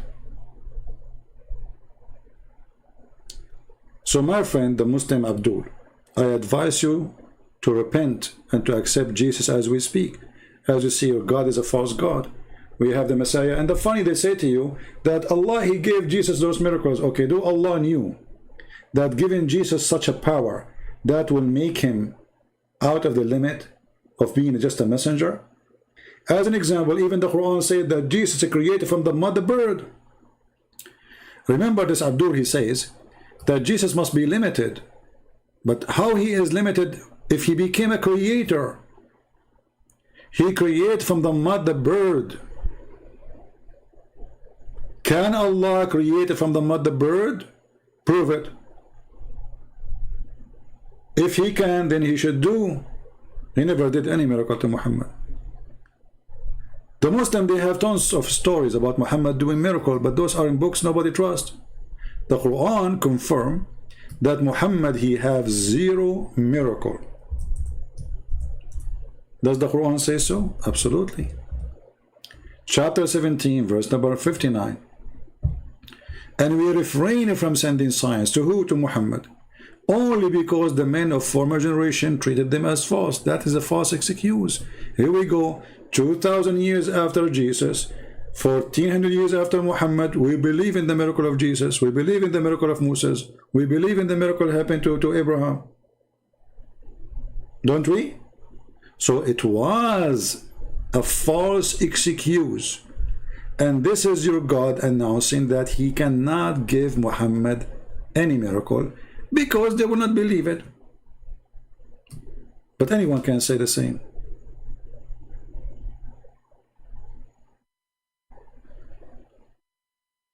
I can claim now to be a messenger of God. You say to me, okay, do what messengers do. I say, oh, my God will not give you a miracle because you will not believe me. But you see, this is stupid. Isn't it? The Muslim, they believe in all the miracles mentioned in the Quran. They do. So you see here the hypocrisy and stupidity. If nobody will believe in the miracles because this is, you know, this is already proven, well, the Muslim themselves should not really believe too. So Abdul, I say to you, repent, stop worshipping the black stone kisser Muhammad. Stop following a person who go after babies to sleep with them. Stop worshipping a person who been proven to be cheater, and the proofs is even the Quran. We have God who is a miraculous God. Your God is nothing. Okay, well, you see, guys, the Jesus miracle is a prophet miracle. Is it a prophet miracle to be creator? Who is the creator? You will say Allah, right? So how Jesus create? Is that what prophet they do? They create from the mother bird? If there is somebody in Islam beside Jesus, he can do that? He fashion a mud, he make it a bird, and then he breathe into it?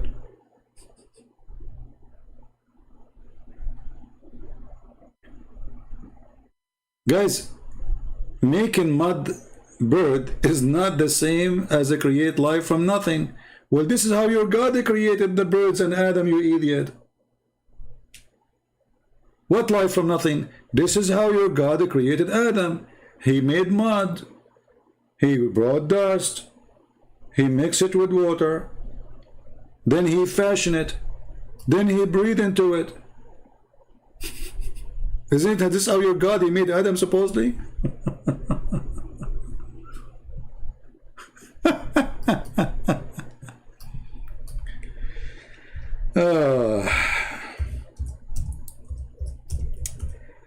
Anyway, As always we say, stupidity is amazing. Is that your God? He created him from mud, and then he breathed into the mud, and before he breathed he shaped it. But you just said this has nothing to do with the creation. Stupidity is amazing. Jesus do or did according to your book exactly as your God did. But in the story of Jesus we have tons of proofs about the power of Jesus. But where is the proof of your God? Anyway, I think we have enough for today, and I hope you guys have learned some good knowledge today. I know where the story of the birds is coming from, but you see, when you debate with Abduls, you debate them in their book, but we know where it's coming from for sure. You know, this is additional proof that Muhammad is a fraud. I mean, even the Christian, they refuse those stories. You see, ask yourself why the Christian, they will refuse such a story to be in the Bible. I mean, that will make us more even stronger believers, right? This is telling you that the Christians, they refuse any corruption, because all those stories which is about how amazing Jesus is, there's no reason for someone to believe in the true God to refuse them unless he is a true believer. Do you understand what I'm saying? If there's a story saying Jesus, he can do this, why in the world the Christian will not put it there when they are worshiping Jesus as God? That will help them actually to make more people believe in Jesus, but they refuse because they will not accept lies. Islam without lies dies. Christianity is not based on lies. So the Christians, our church fathers, they refuse those stories because they examine them to be false. Otherwise, we will take them. There's no way we will drop down such an amazing miracles about the power of Jesus. Right? Anyone here, he come and he say something against Protestant, Catholic, Orthodox, admins block him right away. We don't accept this garbage here. Christianity is not Catholic, is not Protestant, is not Orthodox. It is whoever believes in Jesus. Don't go there, coward. The devil tried to divide us. Jesus said, whoever believes in me and I will live. There's no Catholic, there's no Protestant, there's no Catholic, there's no Orthodox.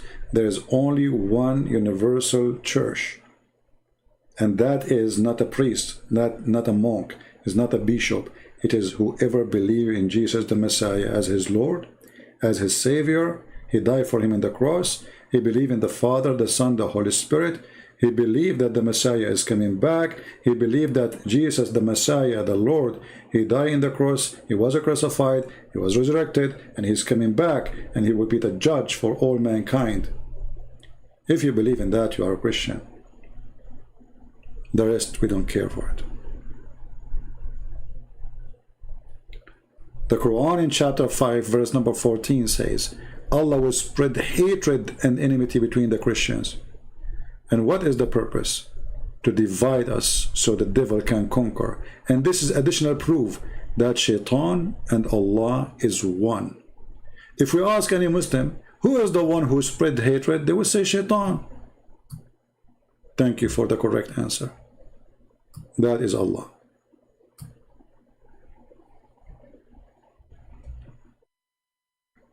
Do you see it? So anyone who try to divide the Christians, he is serving the devil, even if you think he is doing a good work. You know, I mean, there's many people who they speak against this church and that church. You know, come on. Don't be the same as the Pharisees. This is what the Pharisees were doing to Jesus. Oh, look, your disciples, they are doing something in Sabbath. He said to them, Sabbath is made for the man, not the man made for Sabbath. So Christ did not leave those people without witnesses and without proof. It's not you who decide who is Christian, who is not. Don't be the same as the hypocrite Pharisees who swallowed the camel and didn't see the little tiny thing. Oh, sorry. They see the tiny thing in your eye. If you are not one of them. All of us as a Christians, we are sinners. All of us, we need to repent. All of us, we do wrong. All of us, doesn't matter you are Catholic, Protestant, Orthodox, doesn't matter. Don't be a hypocrite and don't be stupid. Don't claim that you are the one who owned the key of heaven, the same as Al-Khomeini. Don't be Abdul, don't be idiot. And by the way, even in this field, Christianity is where to go. Look what Muhammad he said. The Muslim, they say to you, this is the answer for a question a Muslim can come to you with. He might say to you, okay, I'm going to convert to Christianity, so what sect I should follow?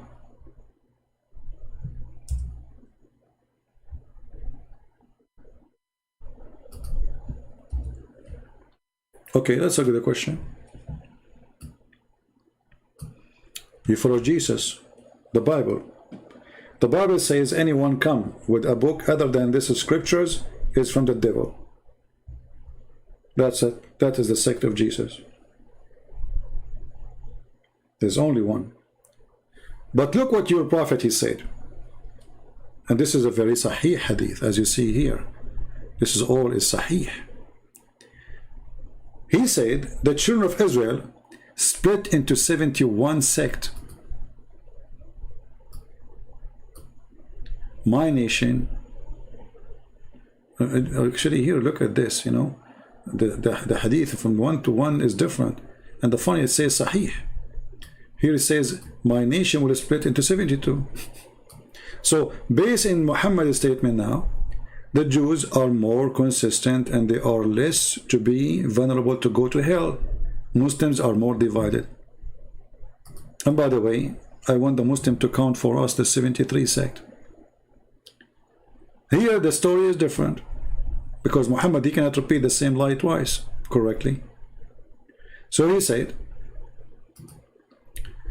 that the Jews became 72 sect, the Christians same 72 sect, my nation 73.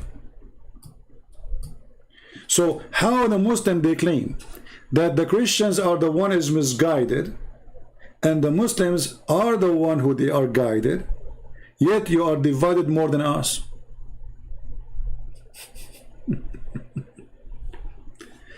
Do you see why I say the stupidity is amazing? Remember, they have the book of God. They have the book of guidance. Their Quran is not corrupt. We have, and then we find that their nation is 73 sect.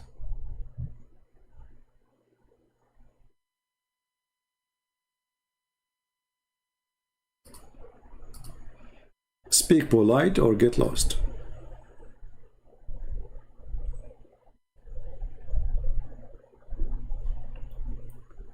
Why your Catholic brothers say that you have to follow the Bible and tradition and they are Christian? Nothing wrong with that. Who said that other churches don't follow tradition? We do. You are just as stupid. You're like your prophet. Even your prophet, he confirmed that.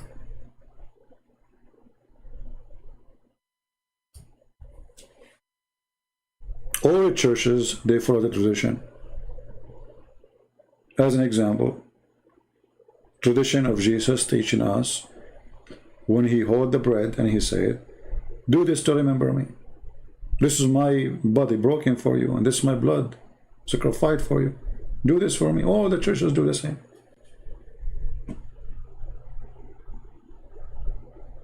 And we have a long tradition. It is you Muslims who don't follow tradition.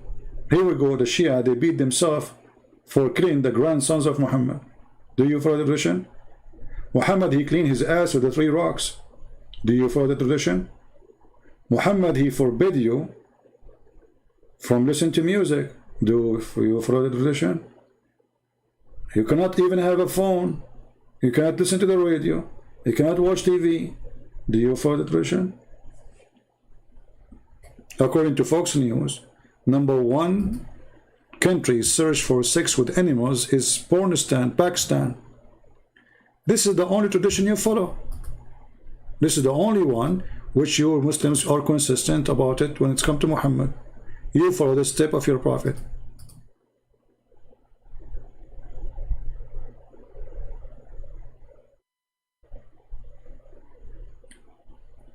This is the only tradition you follow.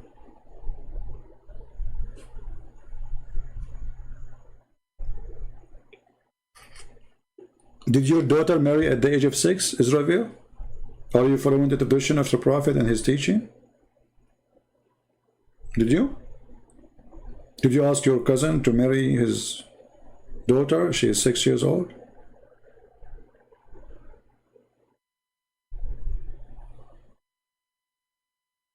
That will make you a follower of the tradition of the prophet.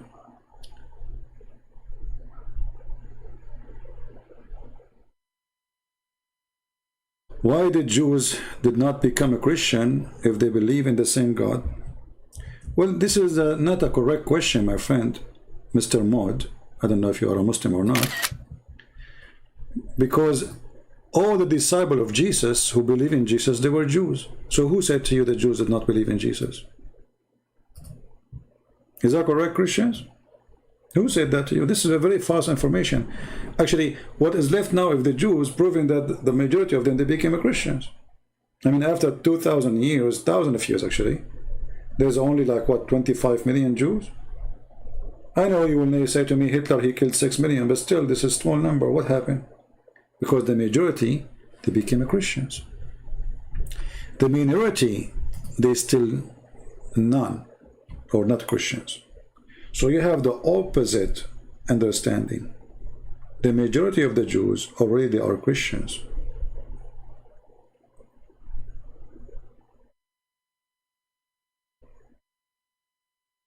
No problem. Your prophet actually, he said, if only 10 Jews believe in me, the Jews will believe. So Muhammad, he failed to make 10 Jews believe in him.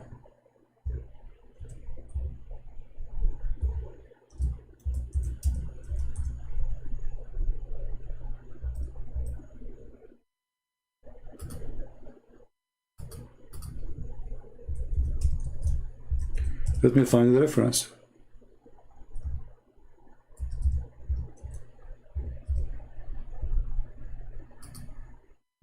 If 10 Jews, just 10 Jews, not 10,000, not 10 million, if only 10 Jews, how big the failure of this man, you call him Muhammad?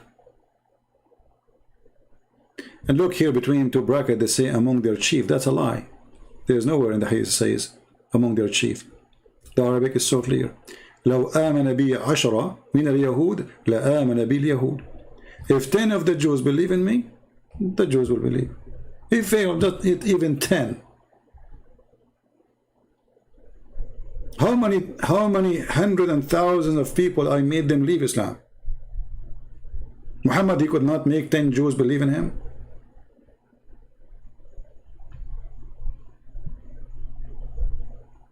How bad he was then.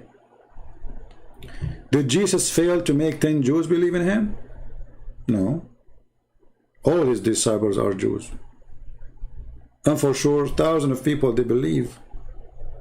That's why we celebrate the tradition, the Palm Day, which is not really a, you know, a very, like in some translation, not accurate. Does any Muslim have anything?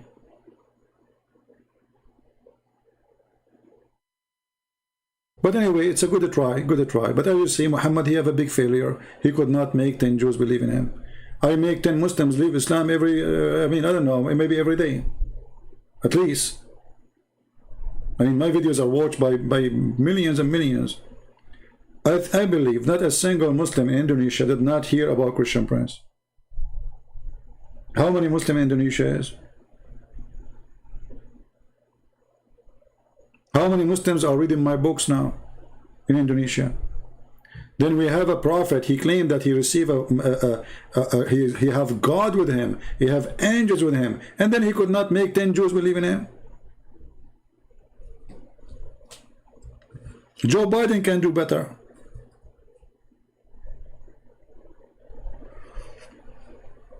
Put Joe Biden in the stage, and he will say to you, you know the thing. The thing created the thing, you know. You know the thing. And as long as the thing created the, you know, were created by the thing. And here you see how deep Joe Biden, the same as Muhammad. And we asked Joe Biden a question, he say, you know the thing. This is in case he did not sleep before he say, you know the thing. Anyway, I want to say thank you guys for being here, you know the thing. And I hope today we have a good time. And as you see, our program is a school of education.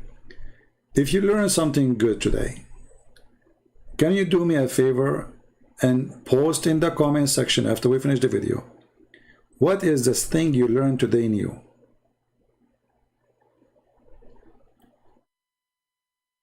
Do you think our program is the same as the rest?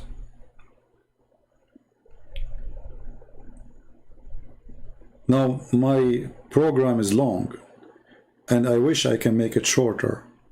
But as you see, I'm a person who don't like let things go. Somebody say something, I answer it. And that will make it really a very good school. Because a teacher who he ignore the questions, he ignored them for one of two reasons. Either he don't want to answer because it's out of the topic, or maybe he is an ignorant. And he do not know the answer. That goes to Muhammad, does not go to me. Somebody says the Jewish Talmud called Mary, whatever. Well, the Jewish Talmud is not a holy book even for them.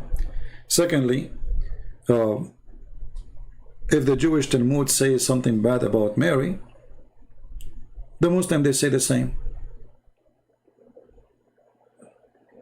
The Muslim, they say that when Mary, she gave a child or gave birth, the Jews, they said to her, oh, your mother, she was not a whore, which means they are accusing her to be a whore.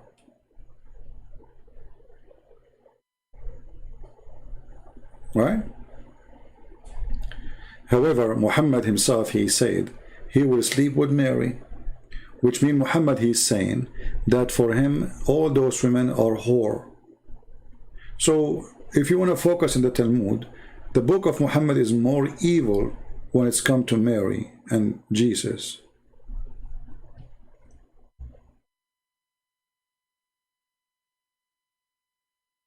Same time, some people, they use what the Jews, they say to make us hate the Jews, but we should not. Just to show you the hypocrisy of the Muhammadan. Once, you know, a teacher, he was talking about Jerusalem, and you know, I got them busted as usual. Very simple question. Who is the one who built Jerusalem? He said Solomon, the son of David, and his father. I said, okay, so this is the land of the Jews. He said, what? Why you defend the Jews? Isn't it them who killed Jesus? I said, I thought the Quran says they did not. So do you see the hypocrite? Because they want you to hate the Jews, suddenly they believe in the death of Jesus by the hand of the Jews, just for the sake of making you a hater. But in their book it says they did not kill him. Do you see? Don't be fooled by the foolish who try to fool you. Let me remind you of something Jesus said in the cross. Anyone remember what Jesus says in the cross to the Jews? And not only to the Jews, to the one who crucified him. Who remember?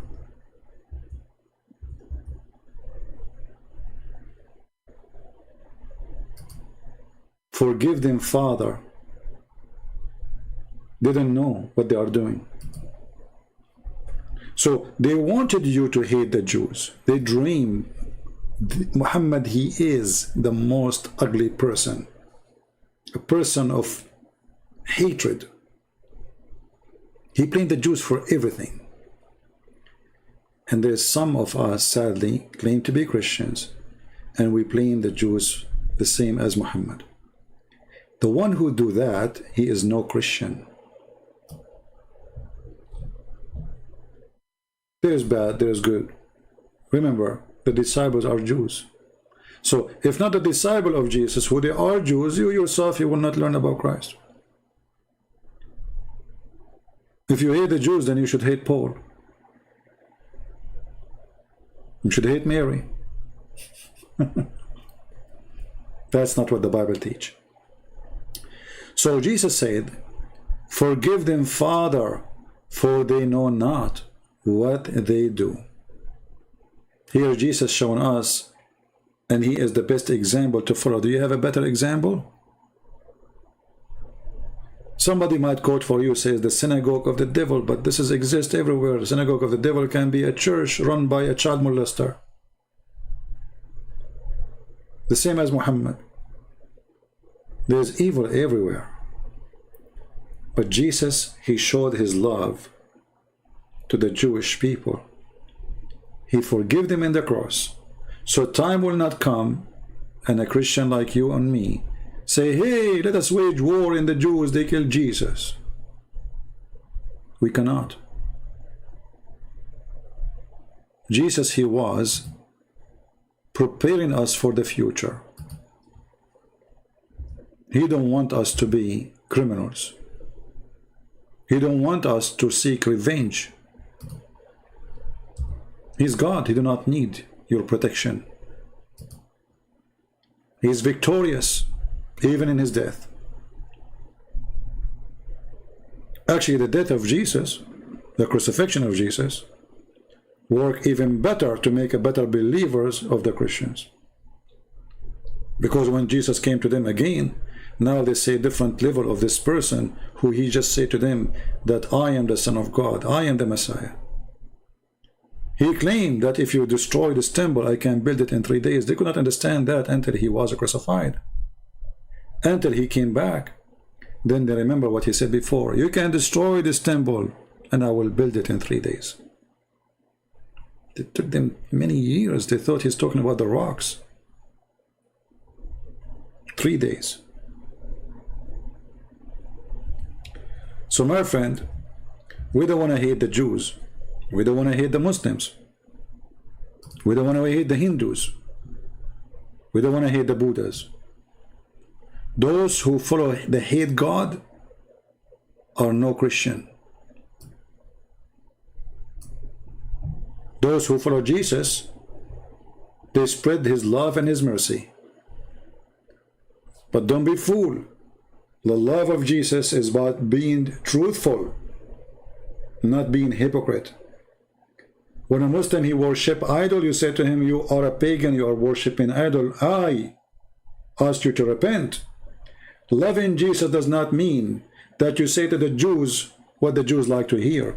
Loving Jesus is to say to the Jews what Jesus said to them.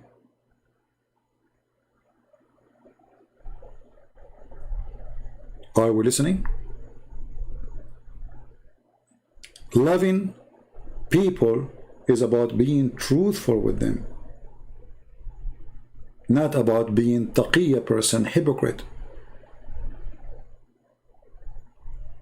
This is why you notice, like, did you see that guy I just today in the video in the beginning I answered him and I even called him an idiot? If I tell you that this guy, he donated for me in Patreon, what you will think? He donated from long time. A different person, not me, he will say to himself, man, the first thing this guy would do, he will go and delete his donation. This is the first thing he would do. And I don't blame him, it's okay. But shall I exchange a donation he make with the truth and compromise? No. I love this person to know the truth, but I will not compromise for the reason or any reason. Always I get messages from people who they are here. Christian Prince, I'm not going, I will stop my donation. Please do stop your donation. Christian Prince, why you are defending the Catholic? Go ahead, stop your donation. Christian Prince, why you are defending the Protestant? Go ahead, stop your donation. I don't care. I am not for sale, my friend. You cannot buy me. You cannot buy me with your green dollar. It's a shame, actually, that those people, after they say to them what I believe, they try to punish me, supposedly.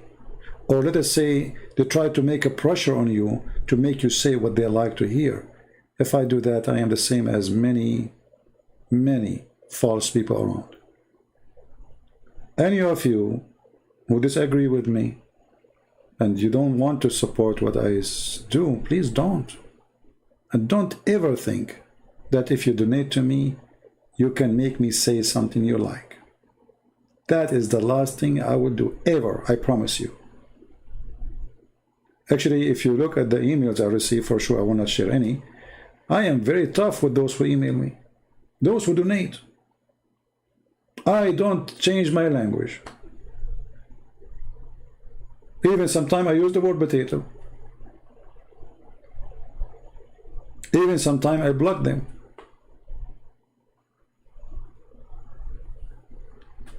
Never ever be for sale. The second you sell yourself, you lose God. Be truthful. People, they try to punish you always, try to make you do things. Do it if this is what you agree with, but don't do it if it's wrong in your heart. You know it's wrong.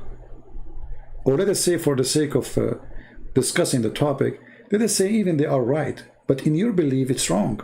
Still don't do what they're asking you to do until you are convinced that this is the right thing to do. Otherwise you are being just a hypocrite who anyone can buy him.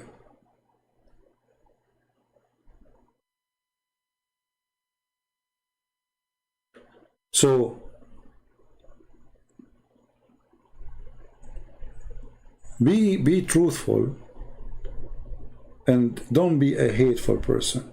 When I see a Jew, I will never hate a Jew. Why I want to hate him? Why I want to hate him? You will say he's a sinner. Well, I am a sinner too. If there's any one of us here who is not a sinner,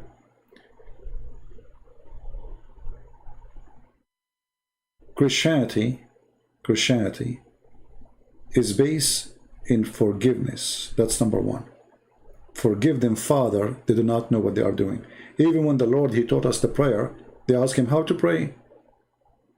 He said, forgive to us the same as we forgive to them.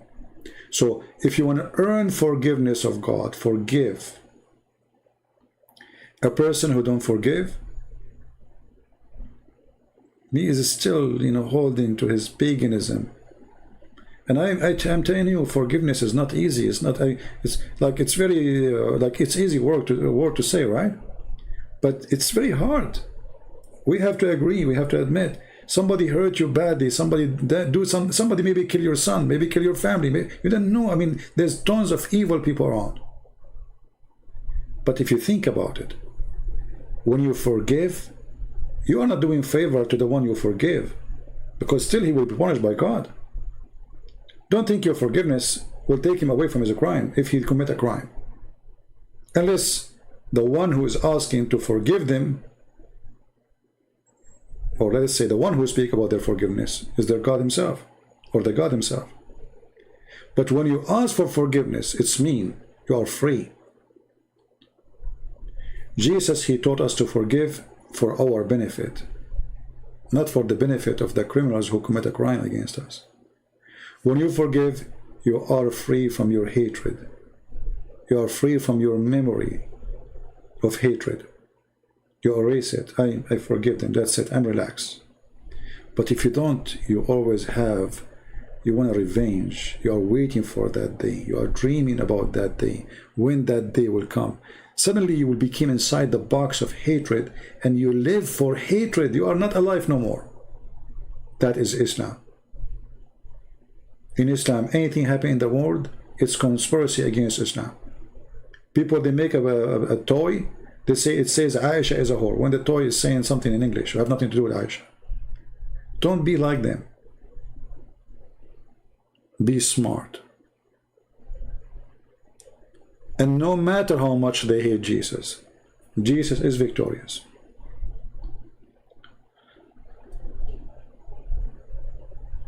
Look how funny this earth is. Once upon the time, the white man, he went to Africa to bring the African people to Jesus. And not long after, the African man, he come to Europe to remind the white people of Jesus. So if the white man, he did not go with love to the African man, not with the slavery, not with the army to kill them, he took his gospel with him. If he did not do that, then we will not have the rescue of the beautiful heart of the African people coming to Europe, preaching the gospel in the heart of Europe, where the man, the white man, he forget about it. One of the most powerful speeches I heard preaching the gospel, it was from a black man, not a white man. This is how Jesus, he bring people together. Black, white, Asian, it doesn't matter. The devil always try to divide us. This is why hatred is from the devil. Racism is from the devil. This is nothing to do with God. This is nothing to do with Jesus. When God, he created Adam and Eve, that means all of us, we are children of one man and one woman. We are family. When the devil come between us, we kill each other. And the devil, he loved to spread hatred, as we saw in the Quran, in chapter 5, verse number 14. So don't sponsor the devil hatred.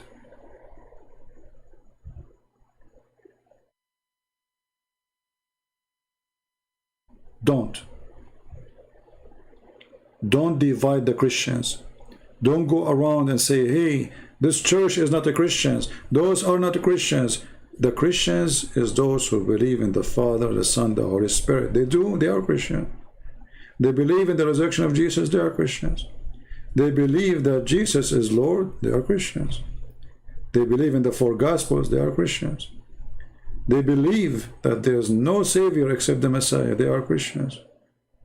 They believe that he said that I am the Alpha, I am the Omega. They are Christians. Don't be a Pharisee.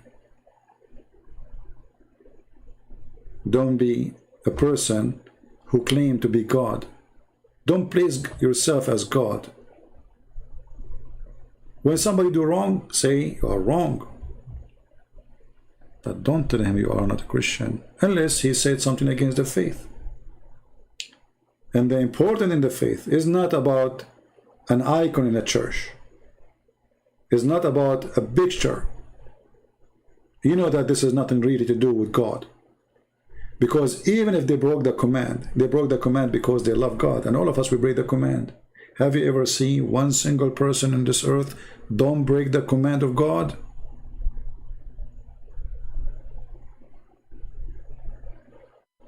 So if somebody, because he loved God, he broke the command of God for the sake of love of God, not because he's evil, then you say to him, you are not a Christian. But you are yourself, you break the command of God every day. Then you claim to be the Christian. My friend, no matter who you are, you break the command of God. If not every day, at least maybe once a week. If you are so good to be true. But all of us, we break the command of God.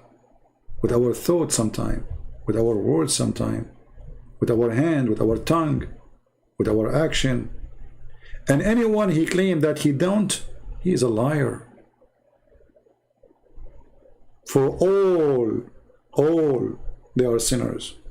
Not because there's some, they are sinners. All.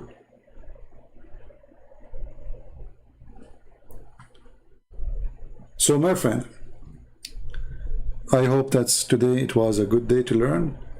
And with this, some beautiful words of the Lord about loving your enemy, about forgiving them, about to be truthful and not to be hypocrite.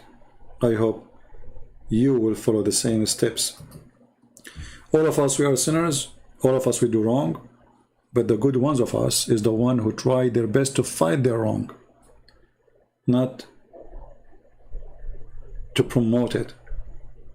Fight your wrong when you do wrong, and don't surrender. Thank you, and may the Lord bless you. Until we see you soon again, Christ is Lord, Islam is false, and take care.